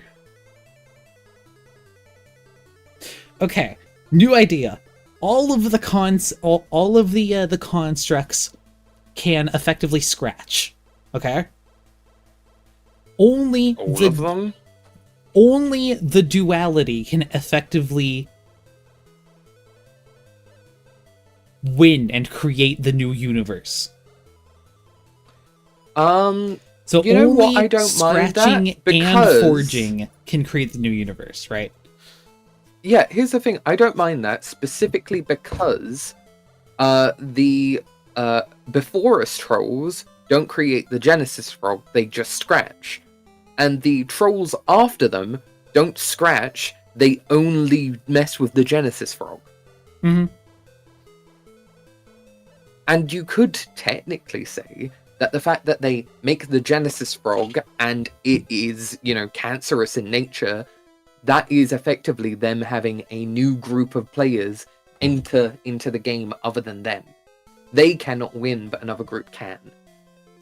Yes, the incestuous frog cancer. Mhm, mhm. So, like, it's yeah, only so if when you're... you have Sorry, go on. it's only when you have a duality ending that you get the thanks for playing, here's your world. So if you're pre-scratch and you're in a time, if you're in a time space session and you only have a space player, then you need to make the Genesis frog, but are unable to. Sorry, you make the Enter your you universe. breed the tadpole, right? Mhm. But you can't actually turn it. You can't grow it into the Genesis frog. But in making the tadpole, you gain a way to effectively go into the No, I think- scratched version. I think you can still grow it into the Genesis frog. You just can't enter your universe. Without Oh, also okay. doing the time side, something will go wrong. I like this a lot better. This feels more like comprehensive and like better as a narrative, Mm-hmm. as like a long means you session you play through. Mm-hmm. It means you effectively have 2 options when you finally figure out what your player's group is. You can either win with what you have by completing a duality pairing, or you can, you know, and I think you can complete as many duality pairings as you want. You know, I think we create like a special, you did all 12, what the fuck ending. I like that. That's definitely like- something for an achievement. I imagine when you do these duality endings, they become their own splinter universe. They don't like overlap unless you do them all. I think that's acceptable, yeah. So you just end up, if you do all 12, then you end up with like 6 children. 6 Mhm, frog mhm. children. It might not even be different frogs. You might just be like reviving your old frog. You might not be making a frog. Maybe it's a horror terror. Sorry, right. Yeah, the whole conversation we just had. Sorry, that's like the point of the game being making a new frog is something that's so ingrained. It's going to take me a while to like. I like the idea that one of them just transforms the Inciposphere into a sort of like universe that can't be entered because it's like self-contained, right? Mm-hmm. Oh wait, that's a fucking dream bubble. Dream bubbles are definitely an ending we should go for. Oh my god, that's just one of them. Oh my god. Okay. Is that like... Because here's the thing. It said the dream bubbles exist because of Pfeffery. Are we saying that if you only do the life quest, that's the result? No. You don't have the... No, like, you create the elixir, you can't return to your old universe, and so your reward is the dream bubbles. Or you can use the elixir to make the dream bubbles. Either or, not both. No. I don't think that's it. Imagine Jack drinking the elixir. What would Me? that... Oh. And so then you have to like scratch and then juice Jack for the elixir back or something in the new universe. Whoa, hold on. Maybe let's not talk about juicing me on stream. If I put you into a meat grinder and all that came out was your eyeball, you're probably dead. You'd probably be dead. Okay, so are we saying that the dream bubble is unrelated then? Because I don't mind it being unrelated. I think it's unrelated to Life and Doom. I think it might be related to another aspect because of how, like... Yeah. Especially because of how, Void. like... It's probably Void. Void or Rage tend to interact with the horror terrors. Yeah. Rage does? I don't recall Rage Okay. doing it much. People think Well- of Grimdark as being a Void thing because it's all shadowy and stuff. But you also have to recall that what Grimdark is anger. It's hatred begotten by grief. It's not an unknowing. I heard what Grimdark is, a big pause of silence and then the end of a sound, which made me think that you were still talking and it didn't pick up. Yeah. Grimdark is just like... It's doing it again. It's rage. She says it's rage. It could be Rage, Okay. it could be Void. It depends on whether or not you want to go by aesthetic interpretation, or if you want to go I don't by, know. like... I Grimdark don't know is if I Pibby. would call it Rage, not for aesthetic interpretation reasons, but primarily because I see it more as an obfuscation. It hides your ability to communicate, it makes your emotions more incoherent. It is incoherence rather than rage. I guess you could say that the other reason I want to associate something like the horror terrors with Rage is because they're a shadowy force which seems like the opposite of angels. Yeah. And beyond that, Sure. there's something of like a connection in my mind that I might be putting together falsely between these separate other realms that people live in after death and the Dark Carnival, a realm associated with Yeah. Rage that is a separate other Yeah. realm that people exist in after There's death. just that's my thing that I was going to bring up though. Rage is associated with the Dark Carnival, but as a result, clowns are associated with demons. I think that's just what Homestuck says is a devil. A clown is a devil, Clown is a devil. And an then angel- We also have and an the angel is a angels. snake with wings.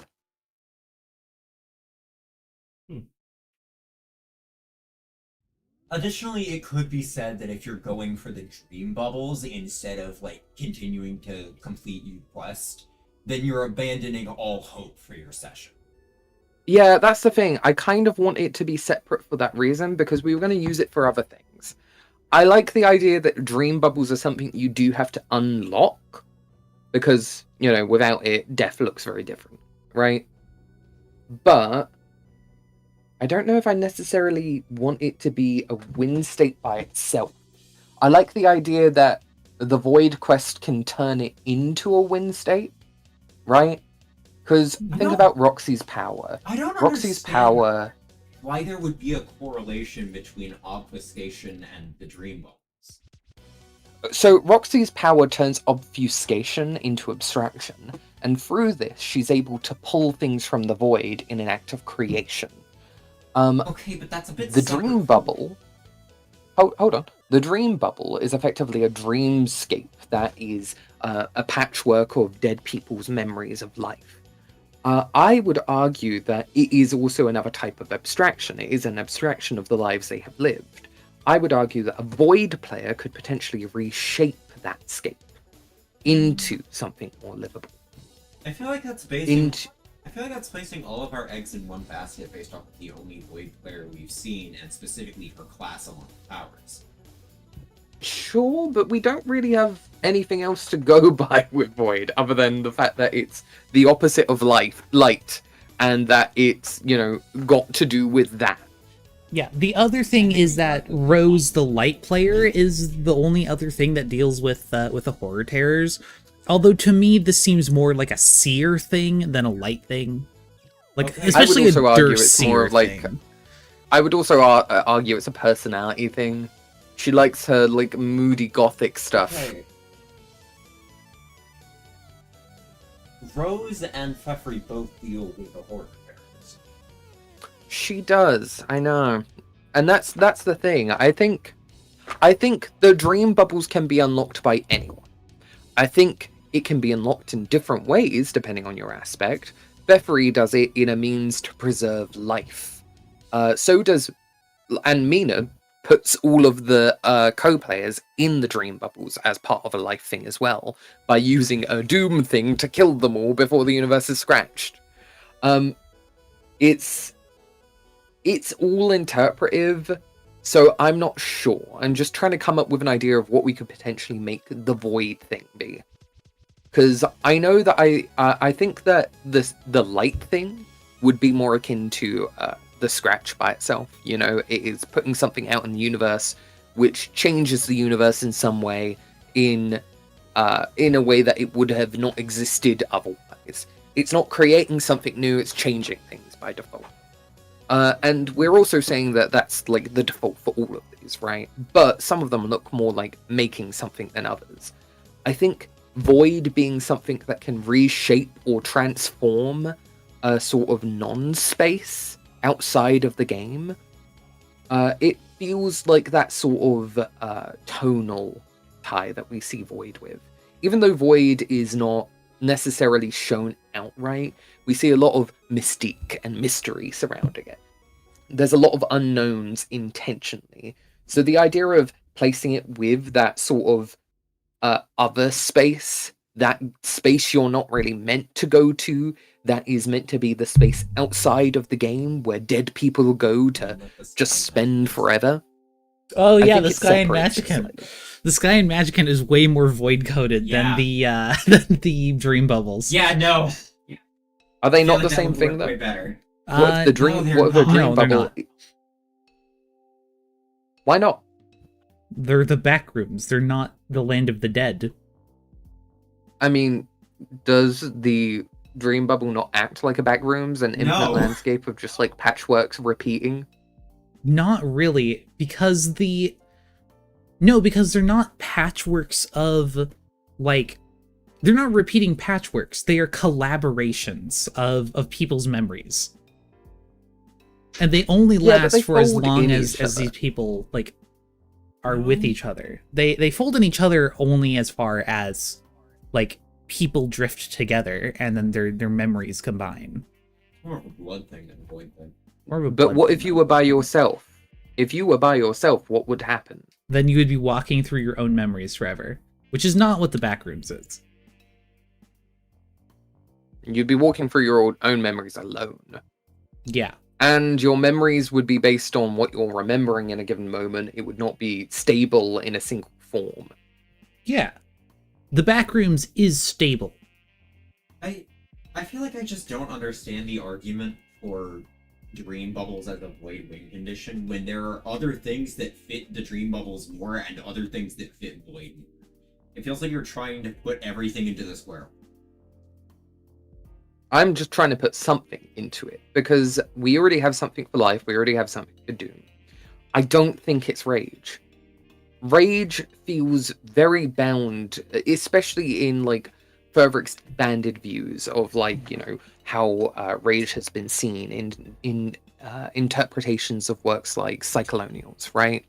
Rage is not just being angry and killing and clowns. It's also, you know, revolution and change. It is tearing apart systems that exist and, you know, oftentimes linked to, you know, bigger, more colonial ideas of religion and colonialism. Yeah, I didn't say that the dream bubbles were linked to it by the whole idea of like anger and wrath and killing. I think that the dream bubbles like probably wouldn't fit rage, but we could definitely use them for a different aspect. Like blood. Like blood, about the tying people together by their shared experiences. Blood or rage. The dream bubbles is something that could be used in a lot of aspects, and I think we should keep it in our back pocket instead of dealing with it now. So that if we're coming up with something later, we can pull it out of that back pocket. Yeah, I agree. I'm mostly just not sold on it being rage. I can see where you come from with that, especially with the tie to the Dark Carnival, right? There is an element of like lingering that is present in rage. Yeah, I think rage. I think that the rage should be something else. I think it should probably have something to do with more of the themes of demons and angels and clowns. Although, again, lingering in ghosts is both a hope and rage thing, so I can see where they're coming from with it. And if you also want to associate the hope rage aspect with religion, then the afterlife is a very fundamental component of like why not just people religion, invent but religions. also not just religion, but also like reality, science versus imagination. That is like the big like thing that shows up in imagery around hope and rage repeatedly. Like a dream. So it's hope instead. Horrible. Your only hope is to drink endlessly in a dream boat. My big thing is though, if we make it the dream bubble, at that point it's no longer a land construct. I'm realizing. Oh yeah, that's fair. We could just make it a separate thing that can be interacted with, and make that a thing later. I do also have the idea of, I also do have something that I want to say, and that's that if we tie Rage's land construct and its whole quest into this idea of revolution and rebellion and like fighting against the system, then we've just reinvented the refusal of the call again. No, we've just done Cyclonials. We could say the origin story of Cyclonials is this. I don't want to do I really need to read Cyclonials. I've only read chapter 1, and that was with one of my exes. You're trying to do SBURB, not Cyclonials. I mean, why not both? Because it sucks, Jackalope. Does no, it? it doesn't. Cyclonials is actually really good. Okay, I know that it's good, but I hate the idea of having to work on both SBURB and then also incorporating things from this separate other piece of media.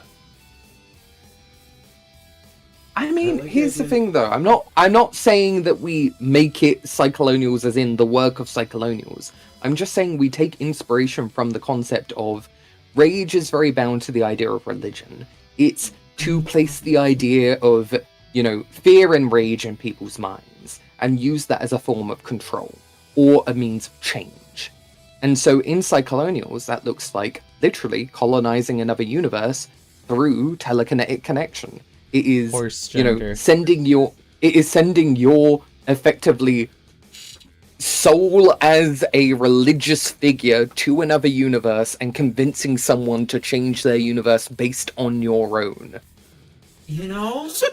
Hold on. Pfeffery does the thing that is the story of Cyclonials. Caused by Doc Scratch, who was caused by Lord English. So really, horror terrors are a time thing. Okay, but Lord English is more than just time.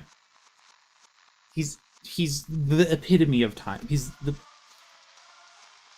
personification of time. Okay. He's the Lord. He's the But Lord Doc of time. Scratch is inherently time.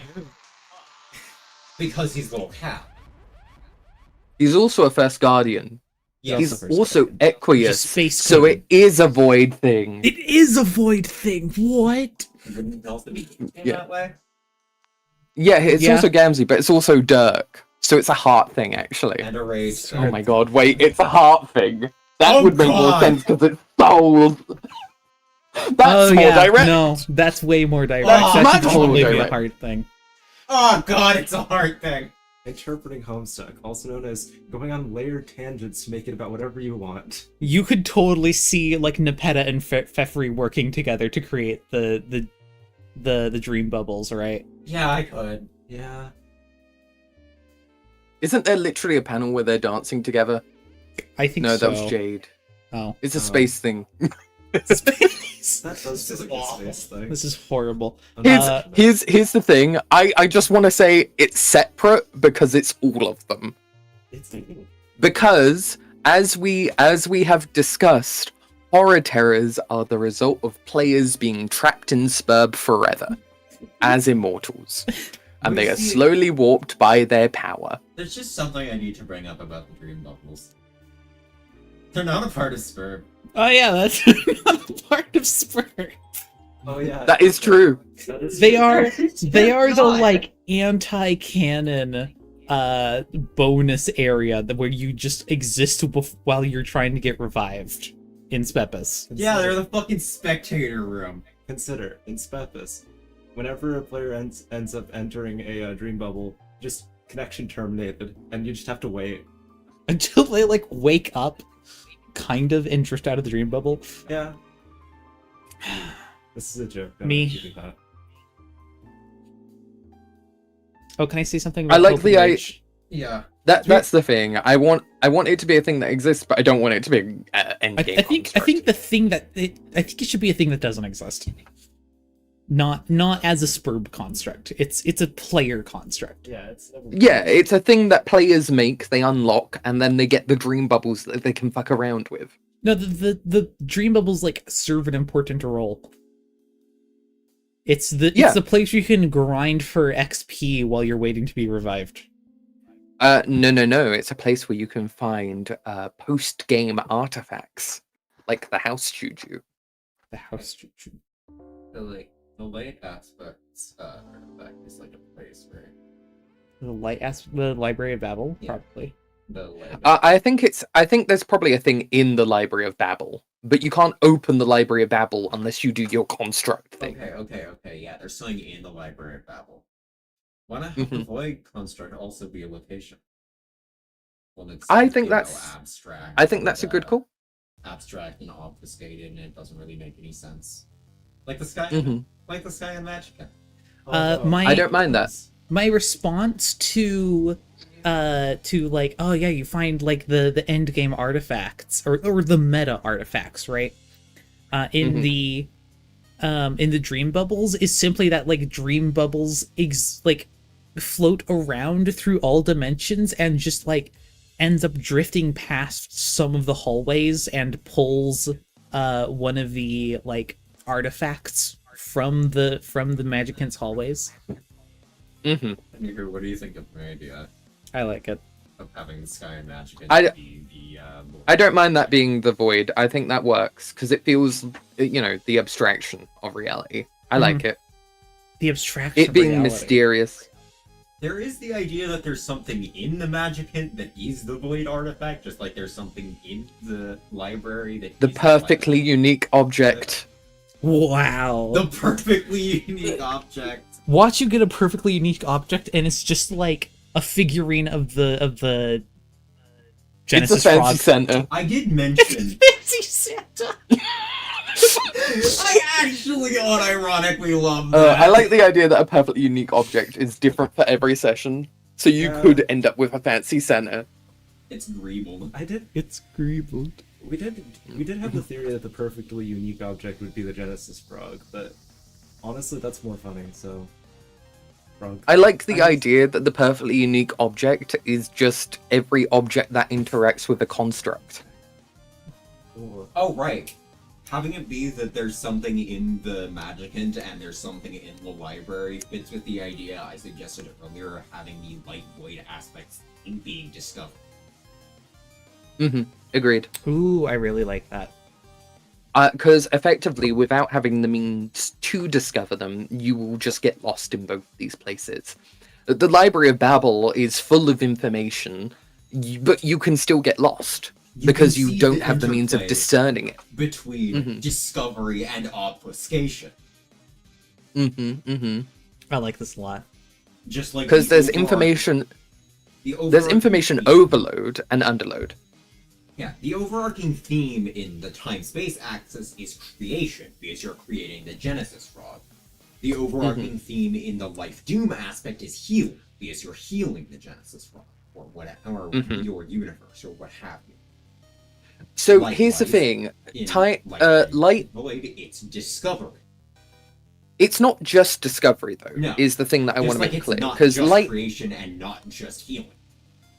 Yeah, but very specifically, light and void also is about like fortuitousness. It's like importance. So that can be knowledge that is important. It could be money that is important. It is something that is important. I would like to state that what you're looking for in both the light and void is an item called the MacGuffin that exists in two parts that you can't have unless you have light and void. That's awesome. That's really stupid. That's I love so it. cool. I like that it's the MacGuffin. Everything about this is very like metatextual. I love it. That's It's that's also- Homestuck. Yeah, it's no. Homestuck. Yeah, that's Homestuck. Maybe the perfectly that's unique Homestuck. object changes models every time it leaves the screen. I love this idea, and like it works with okay, so there's a bunch of like Minecraft mods where there's like some sort of device, like the QED from Actually Editions, I believe, where like it's called the QED, but its name changes every time you hover over it with the initials QED. That's very dreamlike. That's so silly. Things changing every time you look away and look back. Yeah, I like that for the perfectly unique object. It's perfectly unique. Mm-hmm. Yeah. So, I Cool, am that's gonna fine. say, Mind and Void interest me because they strike me as really weird in terms of like creating something. Like, first and foremost, though, what does the MacGuffin actually do? Does the MacGuffin just like what does it do by itself on both ends, right? I have what an does it do idea when they're for combined? this. Go for it, shoot. It's a stupid idea, but I was thinking earlier about the themes of discovery and the idea of light having like starry motifs, given that it's similar to the sun, and space having Mm-hmm. sort of, and void having sort of the blackness in between. Mm-hmm. And I was reminded of how sailors would use the stars to wayfind, and I was reminded of the Yellow Yard. So I'm thinking that the MacGuffin might actually be a navigational tool that you have to use to find a new universe. Oh, I like that. Ooh. And if you only do it with the light, you're not actually finding a new universe, you're finding an existing universe. Yes. But if you do void, it's creating a new universe, but you will never find it. It's effectively And- creating the energy for a universe to exist. And this plays into the theme of fortune with light Mm-hmm. and the hiddenness with void, because you're searching for hidden treasure. on It's a also voyage. it's also fortune with light and misfortune for void, because the void one won't lead you to anything. It will just make it exist, and you'll know it's there, never able to find it by We've itself. also accidentally tied light back into pirates. Yes! I like Well, it. to So be fair, perfect. the light lands have historically had seas as a part of it. Hang on, We I know just what invented I know the what sex the We're just gonna I know what the sex MacGuffin with does. the MacGuffin. What's the MacGuffin? Vriska's cracks in the universe that let her make a map.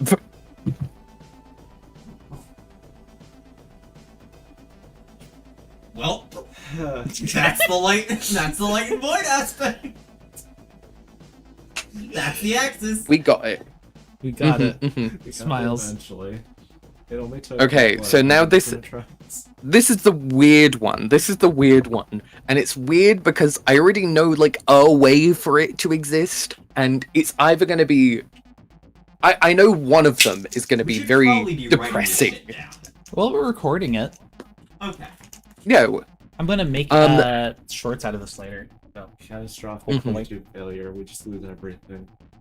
We have to restart. Mind this and whole- Mind and heart are about two very different things. The body, sorry, not the body, the mind and the soul, right? The choices you make and who you are. These effectively are very similar things, but presented in very different ways.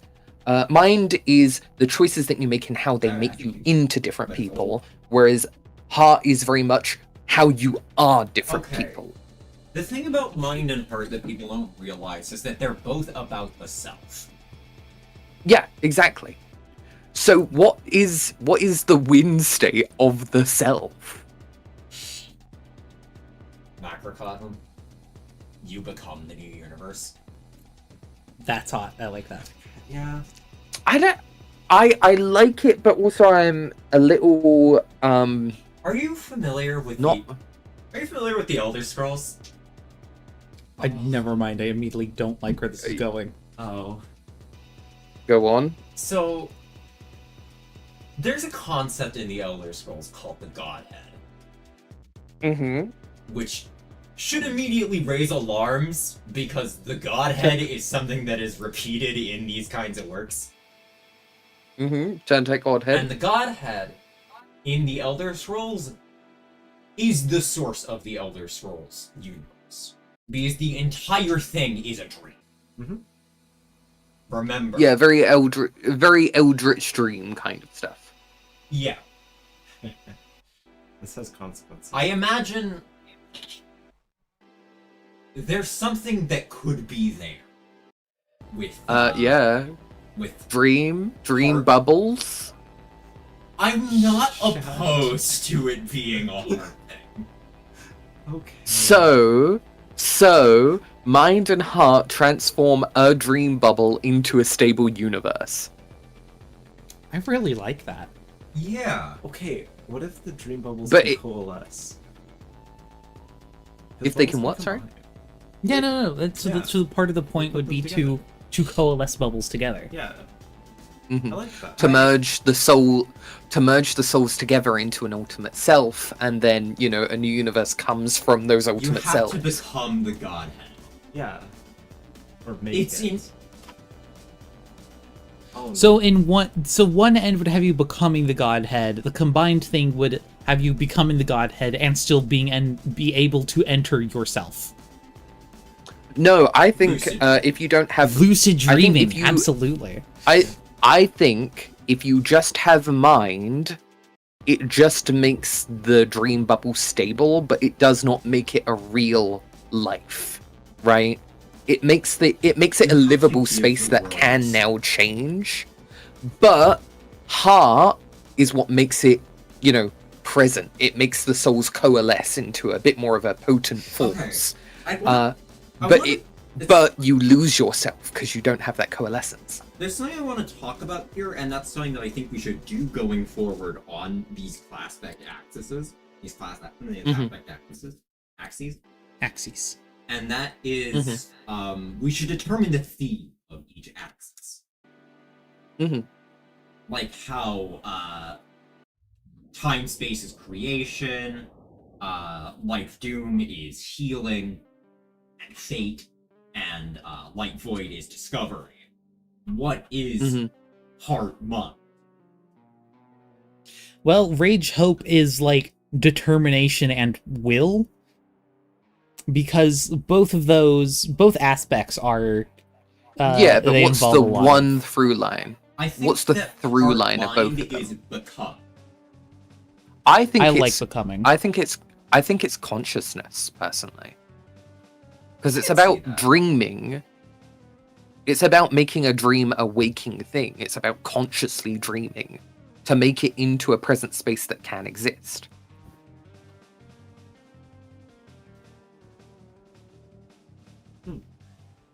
Because if you just think- have mind, you lose. If you just have mind, you lose yourself in making a space livable. You Yeah. make the dream bubble into a livable universe, but you and your friends are gone. If you just have yourself, you and your friends effectively become singular entities that live in this space. Your space becomes recognizably your old home world, not in a patchwork form, but it is just all of you. Effectively, a universe that comes from just all of you would just be if you guys decided to have kids down the Okay. line. This feels like refusal of the call with extra steps. That's fine, I think. It's just a different Eh. type of refusal of the call. Because this time it's about you and your own. This is a mind player savior of the Dreaming Dead moment. I feel Because life- responsible for, life- handling Life in life Doom stuff. Life in Doom is about your old homeworld. It doesn't necessarily even really matter about any of you guys. It's about how you handle the revival of a dead world. Whereas this, there is no reviving a dead world, it's just keeping you and your own alive, and making sure a version of them exist. Either you remain present, and your minds coalesce, and a space forms around you, or a space forms around you, and you are lost and remixed into new people. And if you have both, you will remain, a world forms around you, and people come to join you made from remixes of yourself. I don't like that. I What feel would like you it's have it be? too weird. Too And I I mean, get yeah, that it's all heart of and this is mind. Weird. It's heart and mind, they're weird. Okay, I should know that mind is weird better than anyone else. Ultimate Dirk, Terezi Remember, come on. That shit's all weird. Passwords? Passwords. Okay, but it's weird in ways that make sense. This doesn't make sense to me. To be fair, the passwords thing was a Jade thing first. Yeah, it was. What is the bit that's not clicking there? I'm curious. I feel real bad because I just, like, have been zoning out this entire time. What are you suggesting that the theme of this axis is? Consciousness. What happens with our mind? I'm effectively looking at Soma as inspiration. Oh, What is Soma? that's quite the thing to look up to. So Soma is a horror game. I'm not surprised you haven't heard of it, JD. I know you with your horrors. I'm baby. But in it, you wake up after basically going to a doctor's operation that seeks to scan your brain to figure out how to save you from a, I believe it was a terminal illness or something. But after this, you go to sleep in your bed and you wake up in a space station in the middle of like the ocean on a distant planet. Everything is awful, right? You eventually realize that you are not yourself, you're a copy of your mind inside of a robot body. Oh, okay. I think I've And heard a Jacob Geller video about this. yeah, your goal is to get off of this space station into a satellite where you would be able to live in a sort of simulated heaven with the other survivors. There are two endings to this game. Both of them involve you successfully completing the task of getting yourself off-world, but both of them show a different perspective. One, the second copy of yourself that was placed inside of the satellite, and the other one, the version that was left behind, realizing they weren't going with them. The mind and the soul, consciousness. Interesting, interesting. Okay, I feel like I want the heart-mind aspect to be more cerebral than trippy, and this feels more trippy than cerebral. Well, I think that's because I kind of mixed them up a little bit there. Yeah. I think heart is very much about the self, but it's also specifically about the soul. It's not stable in that you are always yourself. There are splinters in Heart. I think the Heart end is you use the dream bubble to make a new universe, and your soul lives in it in many I forms. think maybe You get we fucked remixed up into with the dream hundreds. bubbles. I think we maybe fucked up in going for the dream bubbles. Either way, we're looking at how if not the dream bubbles, we're looking at something similar, right? As these constructs are about two different things. Heart is about making a splinter of yourself somewhere else, right? That feels like the go-to.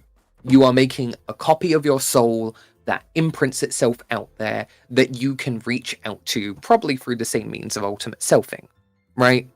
You effectively know that a version of you will be somewhere that exists, and in doing so, you create that space. But mind is about choices. I'd say mind is also more so about consequence. That too. So Hey, you're what is a firm construct believer in about mind of consequence? I mean, choices are consequence. You know, intent means nothing. Outcome means everything, right? What's more consequential than death? Smiles. I mean, intent means a lot when you're talking about personality and selfhood, but when you're talking about choice, outcome is what matters. Wow. I don't like this. I Nor feel do like I. we should have come to this one next. I feel like this is the one that we're going to need to do the most fuckery on. And I feel like if we fail to do the fuckery in the right way, it's going to create an awful gameplay experience. And that's why we should do this last. I don't know if the order of it will really impact it here. This is one that's going to be as hard to get right as the others. We just need to find a concept we're happy with, and I don't think we're happy with it currently. No. I think we need more time to think, and I think we need more, like, knowledge to make these choices with. I think we Anyway, need a bit more things to... Hope and rage. Let's look at those instead then. I love religious themes. Smiles. It's not just religion. It's also just like, again, not mind. Rage tackles colonialism in its many forms. Every instance of mind we see is a religious figure that is part of a figure of authority's mission, right?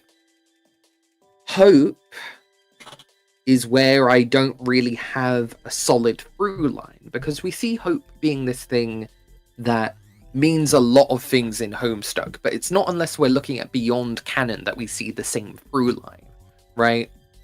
In Beyond Canon, we also see that sort of like idea of the system that exists around people and how it changes them. And we see Jake basically make the assertion that I live in peace because my hope lets me know a version of Jane will exist who is happy. And in him hoping that, it becomes so. But he also has to acknowledge that that might not be what the current reality is. This is why I say that like the through line between them is will / like determination. I don't know. I can't see that so much. Because Rage I also think... does that with the... I guess it's not... Like, I can't think of anything actually in canon, but at least in the glitch fact, there's a lot of Rage players yell really hard to open the door. And yeah, I also feel like that's a very direct interpretation of the name, rather than just like an interpretation of what we see the characters engage with. Rage is very action-based, whereas Hope is very like... The wheels are turning, the synapses are zapping. Is Rage very action-based though? Because think of Kurlos, the only other Rage player we know. Which one is that? I have a stupid thing to say. The Beforus Guardian who sewed up his mouth to stop him from saying bad magic words that made his friend deaf. What? And might be evil, question mark. It's kind of left nebulous. Okay. Yeah. For once, I'm going to conceptually agree with Gam. In a sense, not literally. There are very few things that we could ever agree upon. But I think I like the idea of the Hope Rage axis being as stupid simple as possible. Gam says, hey, by the way.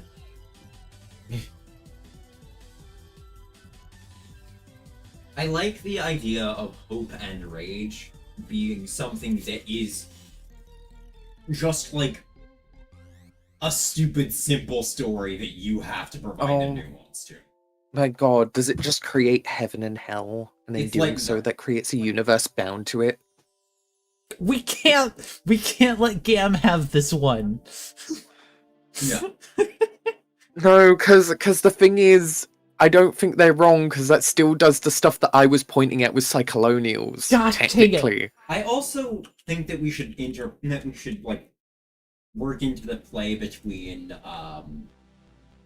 like Rage's themes of fiction versus Hope's themes of fact and science, because Rage tends to have, though I'm not going to bring up the clowns thing, it has an inherent tie to performance and theater.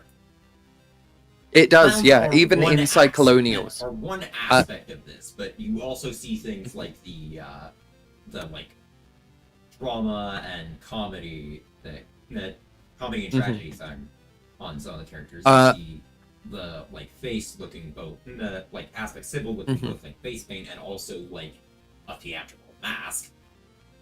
You see later on in the depiction of how Lord English gets created, it's a claymation thing set on a stage. Rage is about performance. I mean, all of Homestuck is about performance, Okay. though. All of Homestuck is about performance in different ways. Yeah. Rage, I think, is specifically about performance that captures emotion. I don't know if it's Outrage, just joy, emotion, though, because passion. I actually have something I can bring to the table for this one. Oh. I used to be in drama, right? That was like way before I decided that I wanted to do everything I decided to do. Yeah. And one of the topics that we used to cover was Commedia dell'arte. Commedia dell'arte was not... Commedia dell'arte is where we know the happy and sad mask from. It's where it's actually from, right? I'm familiar with And the Commedia dell'arte. it's also where a lot of clownery comes from, generally. But Commedia dell'arte was much more broadly about archetypes. Yes. It was existing as an archetypal figure. And I think that is a big thing with Rage and Hope. They're not necessarily looking to be themselves. They're not looking to be an individual. They're looking to fill the role of a hero, a savior, a messiah. You know, it is that archetypal role they're fulfilling. I think that we But they're should also- focus somewhere on that in the axis. I'm gonna reframe what I suggested before through this. Rage is doing something similar to Cyclonials, but it's doing it in that you are creating an archetype that will echo throughout reality. We've been In talking about doing this so- one thing for an hour, by the way. Yeah. That's right. fine. I mean, yeah, it's fine. It's awesome. But, like, you know, With just... Hope yeah. and Rage, you're either taking the mantle or you're painting the egg. I don't understand what Painting the egg? means. What's Okay, that? So, I've When a never heard that clown- saying. I'm when a mostly just clown- confused. wants She's to coming up with trademark clown their lore. face paint. Ah. They paint their face paint onto an egg. Oh, which is I then know stored in a this. Yes. warehouse. Forgot about this. So you are either It- taking on the mantle or you're painting the egg. Okay, I actually really like that. And then, like, if you do them both, you're making the Fabergé egg of destiny. You're making a world egg. And the egg hatches into a universe. Stupid simple story. I love that. That's so dumb. I want to do the clown thing too. It's all the clown thing now. It's all the clown thing now. It's So all clouds. Rage is about creating an archetype that does not exist, that creates effectively some form of figure of authority and power. This doesn't necessarily need to be literally demonic as we see it. I think we see that happen in Homestuck with the Dark Carnival, right? That's meant to be scary and bad. If we're But it's going also to refer a heaven. to a demon in response to rage as a thing, I think it should be Daemon rather than Demon. I agree. Yeah, otherwise Concur. it'll be a thing. Those are different. I like the idea that a daemon does not have to be. I said it like the name. I like the idea that a demon doesn't have to be evil. In the same way that angels in Homestuck are often actually also tied to cherubs. Like cherubs are often described as angels of death. So, like, you know, I like the idea that an angel is not always good and a demon is not always evil. I like this. There's a lot of different definitions to demon in Yeah, that spelling. Mm-hmm. yeah. Mm-hmm. There's the programming So- ones, there's literal demons, there's deities between, like, Mm-hmm. everything. Yeah. So effectively, to become a demon is to become an archetype that will reside over a universe. If you don't make a universe, this just means that you will end up being assigned a random universe that already exists. Hope is very similar. And you know who I think is a Hope player that took up the mantle and became a savior? Who's that? The parent of Calliope and Caliborn. Which one? The good one. The good one? Okay. The people. Mhm. I forget that people almost automatically assume angel demon bad, like in general. When the I difference too is much of a whether wizard they're for good this. or bad. The difference is how they act. Yeah, no, because around here we associate them with angels as logic and demons as emotion. Yeah, Mm-hmm. that's how I understand it. Mm-hmm. Mm-hmm. Angels are programmed, kind of. Which is ironic, I because, like- because the spelling Daemon is actually a programming concept. I like the idea of demons being bound to realities, but angels are summoned to realities. And so if Which you is- don't make the divine egg that binds both of you to That's it, really there is no ironic. rule. There Because is no I'm pretty rule, sure that- and so you are pulled A elsewhere. demon in programming is a process that exists in the background until invoked. Yeah. Yeah. Mm-hmm. This is really funny. Also, demons are normally the ones that are summoned, not angels. At least. Yeah, I wanted a fun little inversion there. yeah, I Because in love that. Homestuck they're inverted anyway. True. I also love the idea that this creates a sort of fucked up version of the interplay between light and dark, Yeah. Mm-hmm. Mm-hmm. where all of the morality are just masks that are being taken on by these two separate, distinct things. Mm-hmm. Mm-hmm. Everything One is takes the mantle of the wings, the halo, the other one takes on the face, the archetype. You're either taking on the mantle, or you're painting the egg. Or you're playing Persona 5. Yeah, no, this has a lot of that. Jungian philosophy. Yeah, it's a lot of Jungian philosophy. The It's also a lot of Gnosticism. We gotta Yeah. get Funk McLovin on this. I still fucking remember the fact that Abraxas is in Homestuck. So we've got this one. We've got the egg. I like the egg. I like the Fabergé egg of destiny. It's stupid. I love it. Where's the fucking, like, Homestuck flashing egg text? Oh, I have that saved. You Hold should on. have that Egg. Egg. egg. But what is the construct in this case? Is it a stage? I think so. Yeah. For the Okay, I don't mind that for the rage, because there's a lot of ways to interpret a stage, right? Never You've got a mind. stage that you perform on, you have a stage that you do a sermon at. It's the stage What and the mantle. is... But what is a mantle in this case? What It's a do we costume. have as the construct? Yeah, but what is the construct around said costume? Okay. I don't actually quite have an answer to that yet, but I want to bring something up. I and don't that's- know. And that's costumes as more than just theatrical.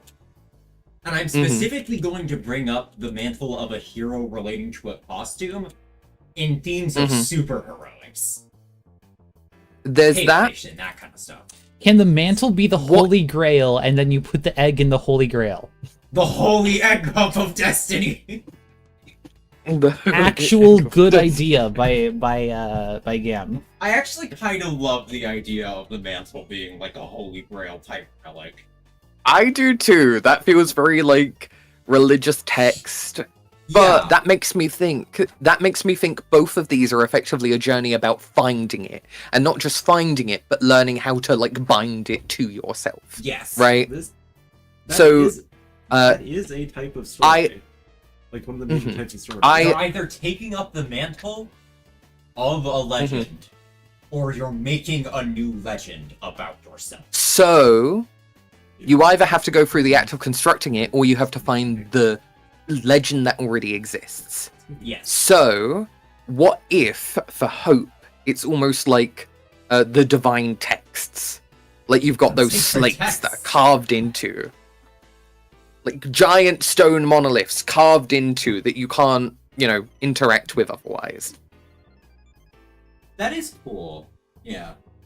I also kind And of that like tells the you- idea of the rage aspect's construct is really large scale, and the hope aspect's construct is really small scale.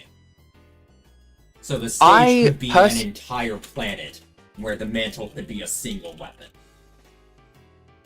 Like I that don't sort know of if I rage. want. I don't know if I want the construct to be the entire planet. I wouldn't mind its themings to go across the entire Yeah. planet, but I want the construct itself to be a zone. But for Hope, here's the thing. With Hope, you're effectively setting up a code. You are not taking on a new role, but you are taking on a moral compass, effectively. So, what if it's misleading the player into thinking that you have to find the Holy Grail, but what if instead you must make it in inscribing your moral code into these, things? I like the idea that hope is about a code.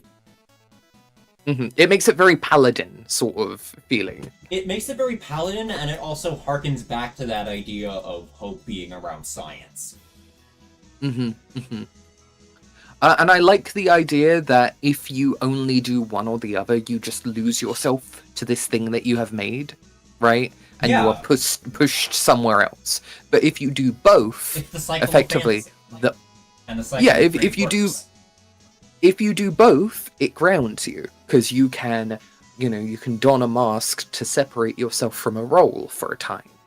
Is the fucking grand artifact here the magnum opus? Is that the winning point? Are we making the philosopher's I stone? like the name. I like the name Magnum Opus. The I great really work? like that because that feels very science and art, and Yeah. I think that fits really well. It's the great work. Ooh. It's the magnum opus. Ooh, I Mhm. really like that.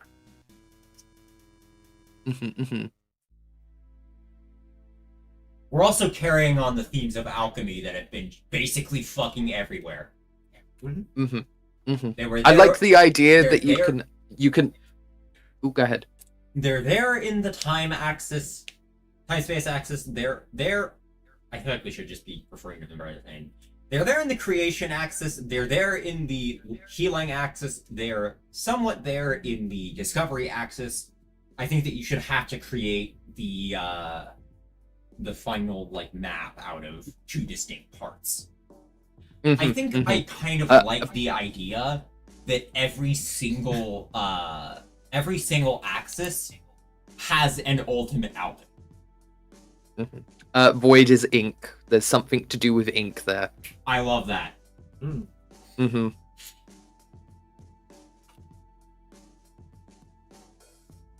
What is and Side note, So, I wanted Void- to mention something. Mhm. The only one who can navigate the Library of Babel properly is the Void player, because they're the only one who's capable of blinding themselves to all of the knowledge around them in place of what they need to find. Ooh. And the only thing that can navigate the magic hint is the Light player, because they're the only one capable of seeing the line forward through all the extraction. Ooh, yes. So yes, yes. so yes. To bring effective. each other into the- What that means then is if you don't have the other one, you effectively find a false relic. Yes. You think it's the relic. Oh, Yes. Hi, love. hello. Let Man, me mute. My ex is gonna be so mad that the magic hint is no longer a space thing. Because that was like the one thing she wanted out of SBEPIS. Skill issue. Well, she's not here, is she? Also, just Fuck her. defense anyways. Also, Gam says, oh, and there's a false grail that looks like a holy grail should look. Like 5 minutes ago.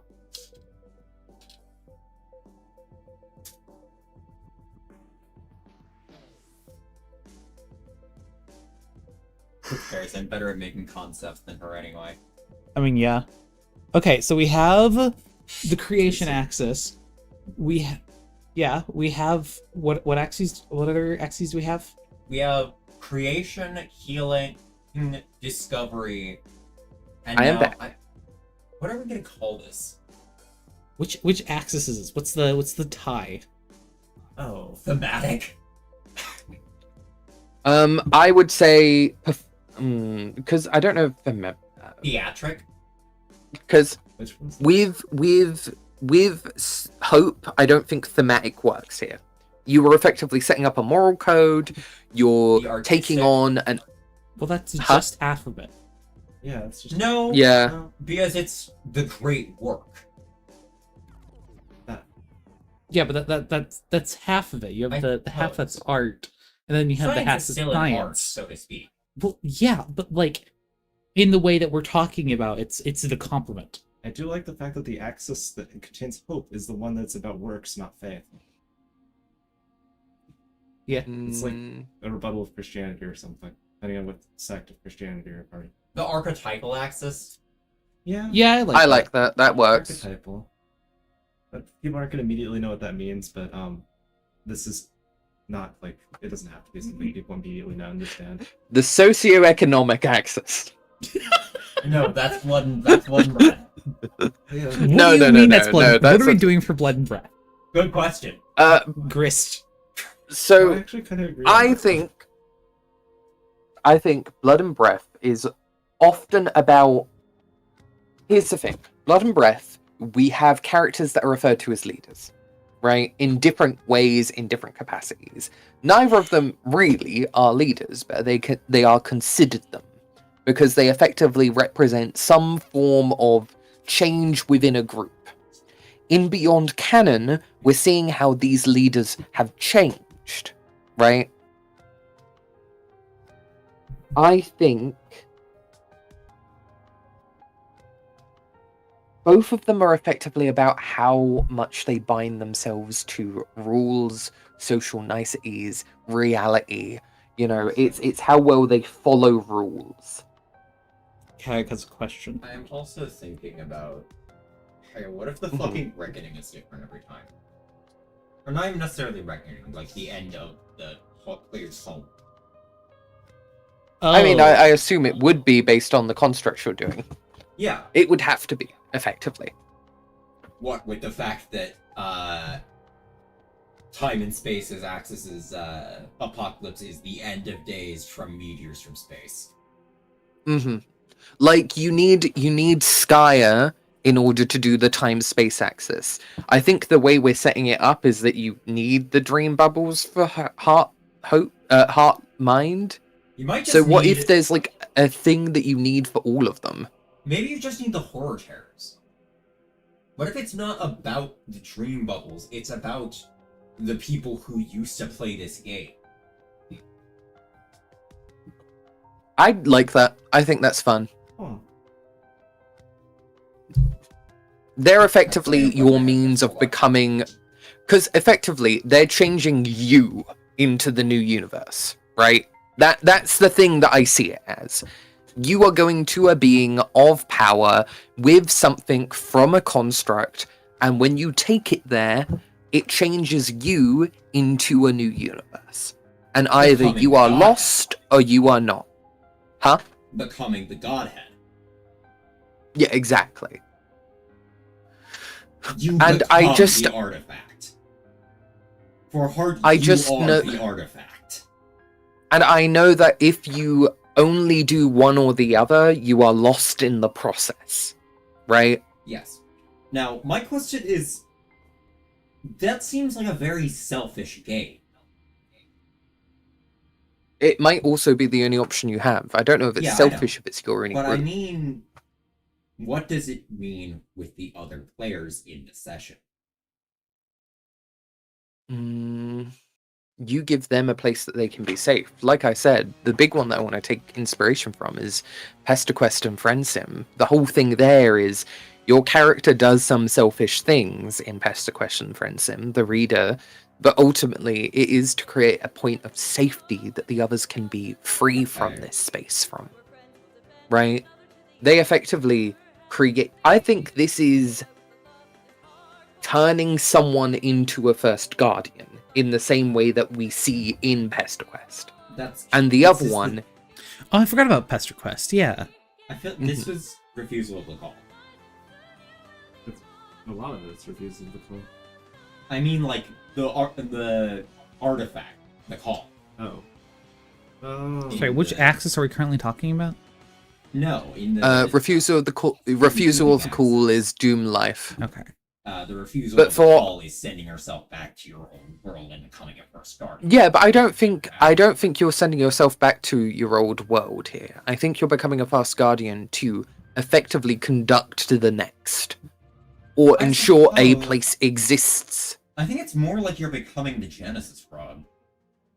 Yeah, here's the thing. I think one of them is that, and the other one is you're becoming the first guardian of the new universe. It's only when you have both that you don't lose yourself in the process. You don't- Okay, I like this. Yeah, So, like, have you- to learn to lucid dream. Yeah, so Mhm. you can effectively... So, in one, you lose yourself because you are everything. In the other, you lose yourself because you effectively become a game construct. So it's only when you combine them that you have both the self physically and the self that allows you to control that physical body. So heart becomes the ultimate self so much that they become a first guardian, and mind becomes the reality that choices can exist within.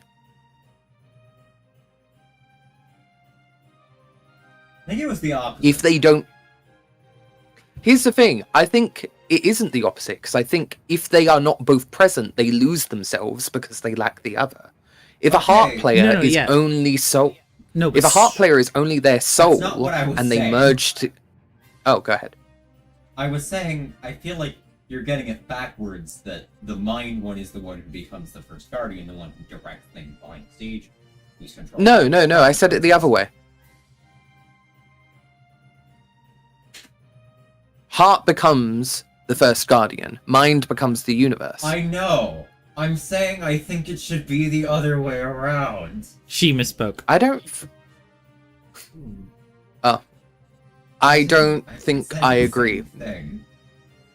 Go for it. I already said my piece. No, say. You said half of it. Okay. I think it's the other way. I feel like mind is more so about losing yourself in the consequences and becoming this thing that sort of loses themselves and having to direct everything into the next universe, whereas heart is all about is rather instead losing yourself in it, becoming this new big thing. You're not guiding But- anything. Things are just But happen. but that's my point. Heart is about the self, whereas mind is about consequences and outcomes. Heart feels more like an individual of power that brings something in, but in doing so loses themselves to every interpretation of themselves. We see this with ultimate selves. What if the act of the ultimate self can go so far that you become a first guardian? No, what is actually, you mine- saying this makes me think further that like the heart representing all selves fits in line with with a universe representing all timelines and like all possible it's all possible outcomes, whereas a But that first guardian enacts strikes me certain as consequences to happen within those timelines. It's the difference between yeah, but Terezi's Macrocosm. powers more close. and being the conductor. Yeah. Yeah, but that's Terezi's powers link closer to that concept than Hart does. We see that Terezi is all about splintering timelines. It is choices and what becomes of those choices. I mean, that feels more like the best outcome of having both would be, because if you were the first guardian, you would just enact one specific outcome of any given choices for the whichever one would serve Skya the best, right? I'm talking about if you only have one. If you only have a heart player, this is a bad end. You lose yourself in becoming the ultimate self. If you have both, then yes, you swap. That's the intended outcome, but it's not the base form of them. I think if you have both, the heart player feels more then like becoming much and many big thing, like becoming all of the timelines, becoming all of the selves, to just becoming the entire universe. That's not becoming one tiny little thing that enacts consequences. That part feels like a mind thing. That's my point. But when we're talking about them singularly versus, I'm referring to them singularly. Let me finish. Okay. I'm saying you're both talking about the good end. No, right? No, we're not. That's the duality. No, we're not. We're not talking about the duality. We're talking about the individual aspects. The heart aspect contains within itself all of the selves, all of the timelines, so much so that it is spread across too much that it becomes lost in being the entire thing. That's the bad end.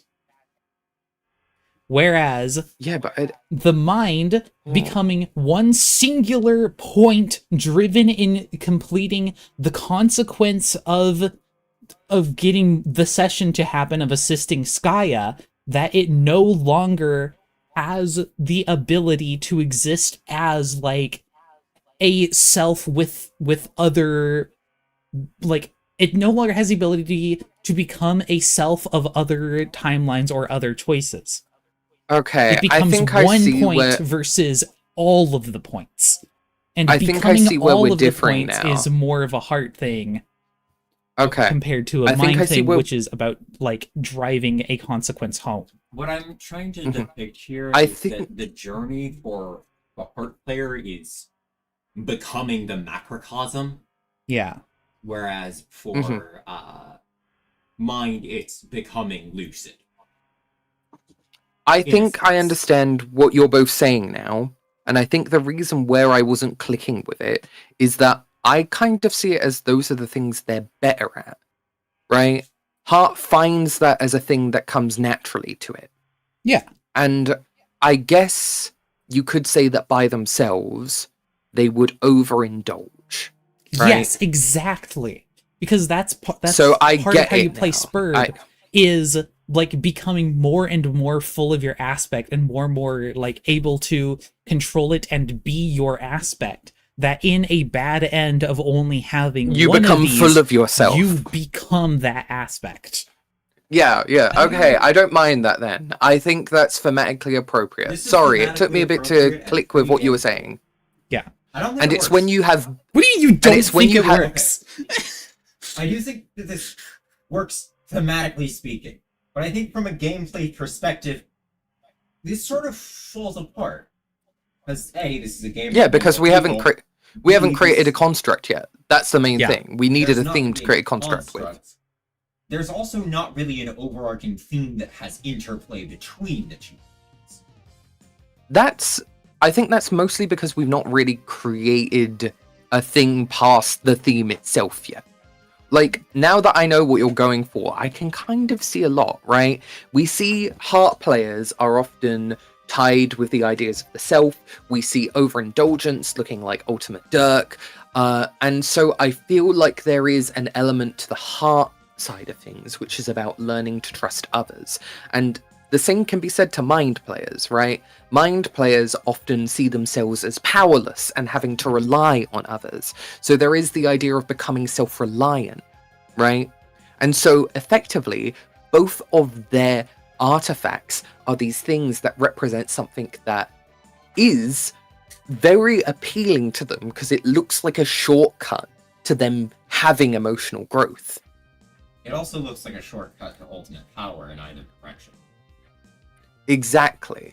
And so it's only when they take the one that they are not likely to over-imbibe with and thus end up less powerful as a result that they're able to keep themselves. But they can only do that if they're both present, because otherwise the reality does not sustain itself. I also kind of like the idea of it becomes something of, instead of having it be that one person has to take this thing up and the other has to take up the other, instead it becomes this thing of this ultimate power in either direction has to be shared among others in order for it Exactly. to be useful.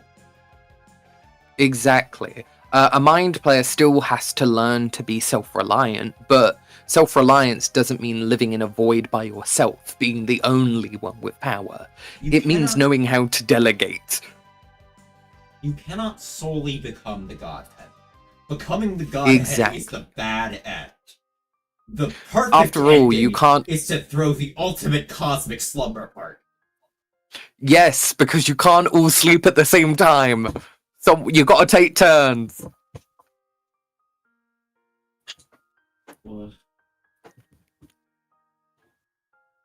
I like this as a direction to go in.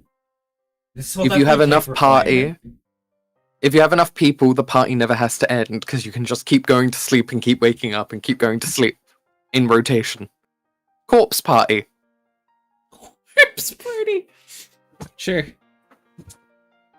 So what are the artifacts of them both, though? And how do they come together for the duality? Because that will help us also discover our construct and what the quest is from there. Right? So, the heart... Here's the thing, the heart is really interesting to me because I kind of want the construct's artifact to come from their body. I want them to rip their own heart out. Yes. Not a literal heart, but I want them to rip an embodiment of their own heart out. Decapitation. Decapitation. And I want the mind player to make a copy of their mind, effectively. I really want to joke about making it called the Mind Electric. Oh, that's funny. The what? The mind electric and the heart Oh, acoustic. No. No. Maybe? The heart acoustic. Hits you with a rock. She's making a reference to a specific cover artist. I'm making a reference to my favorite music artist, yes. Yeah. Which axis are we missing still, by the way, after this? Blood breath. Blood and breath. Okay. I actually am gonna have to go down for a moment because I have been called for food. That was a little bit ago. Want to ask the question But- of like what ends the world in each of these? That's We a can good deal point. with this later, honestly. Yeah. This is Do you new mind- things we have to think about. Mhm. Do you mind if we will sit on it for a bit Yeah. and pick this Yeah. up tomorrow? Thumbs up. This is good. Thumbs up. This has been over a long stream. All right. We did not See you. finish talking about. I need to go now. We did not finish talking about the funny page we were on, but we can always pick that up tomorrow. Yes. Yes, Apologies. Johnny Jash, finally. Thank you, one Right. person. Bye bye. All right, bye. Alright. Bye, chat. Bye, chat. Bye, chat. Bye, Bye. chat. Bye, chat. Wait, where's the off button? Hold on.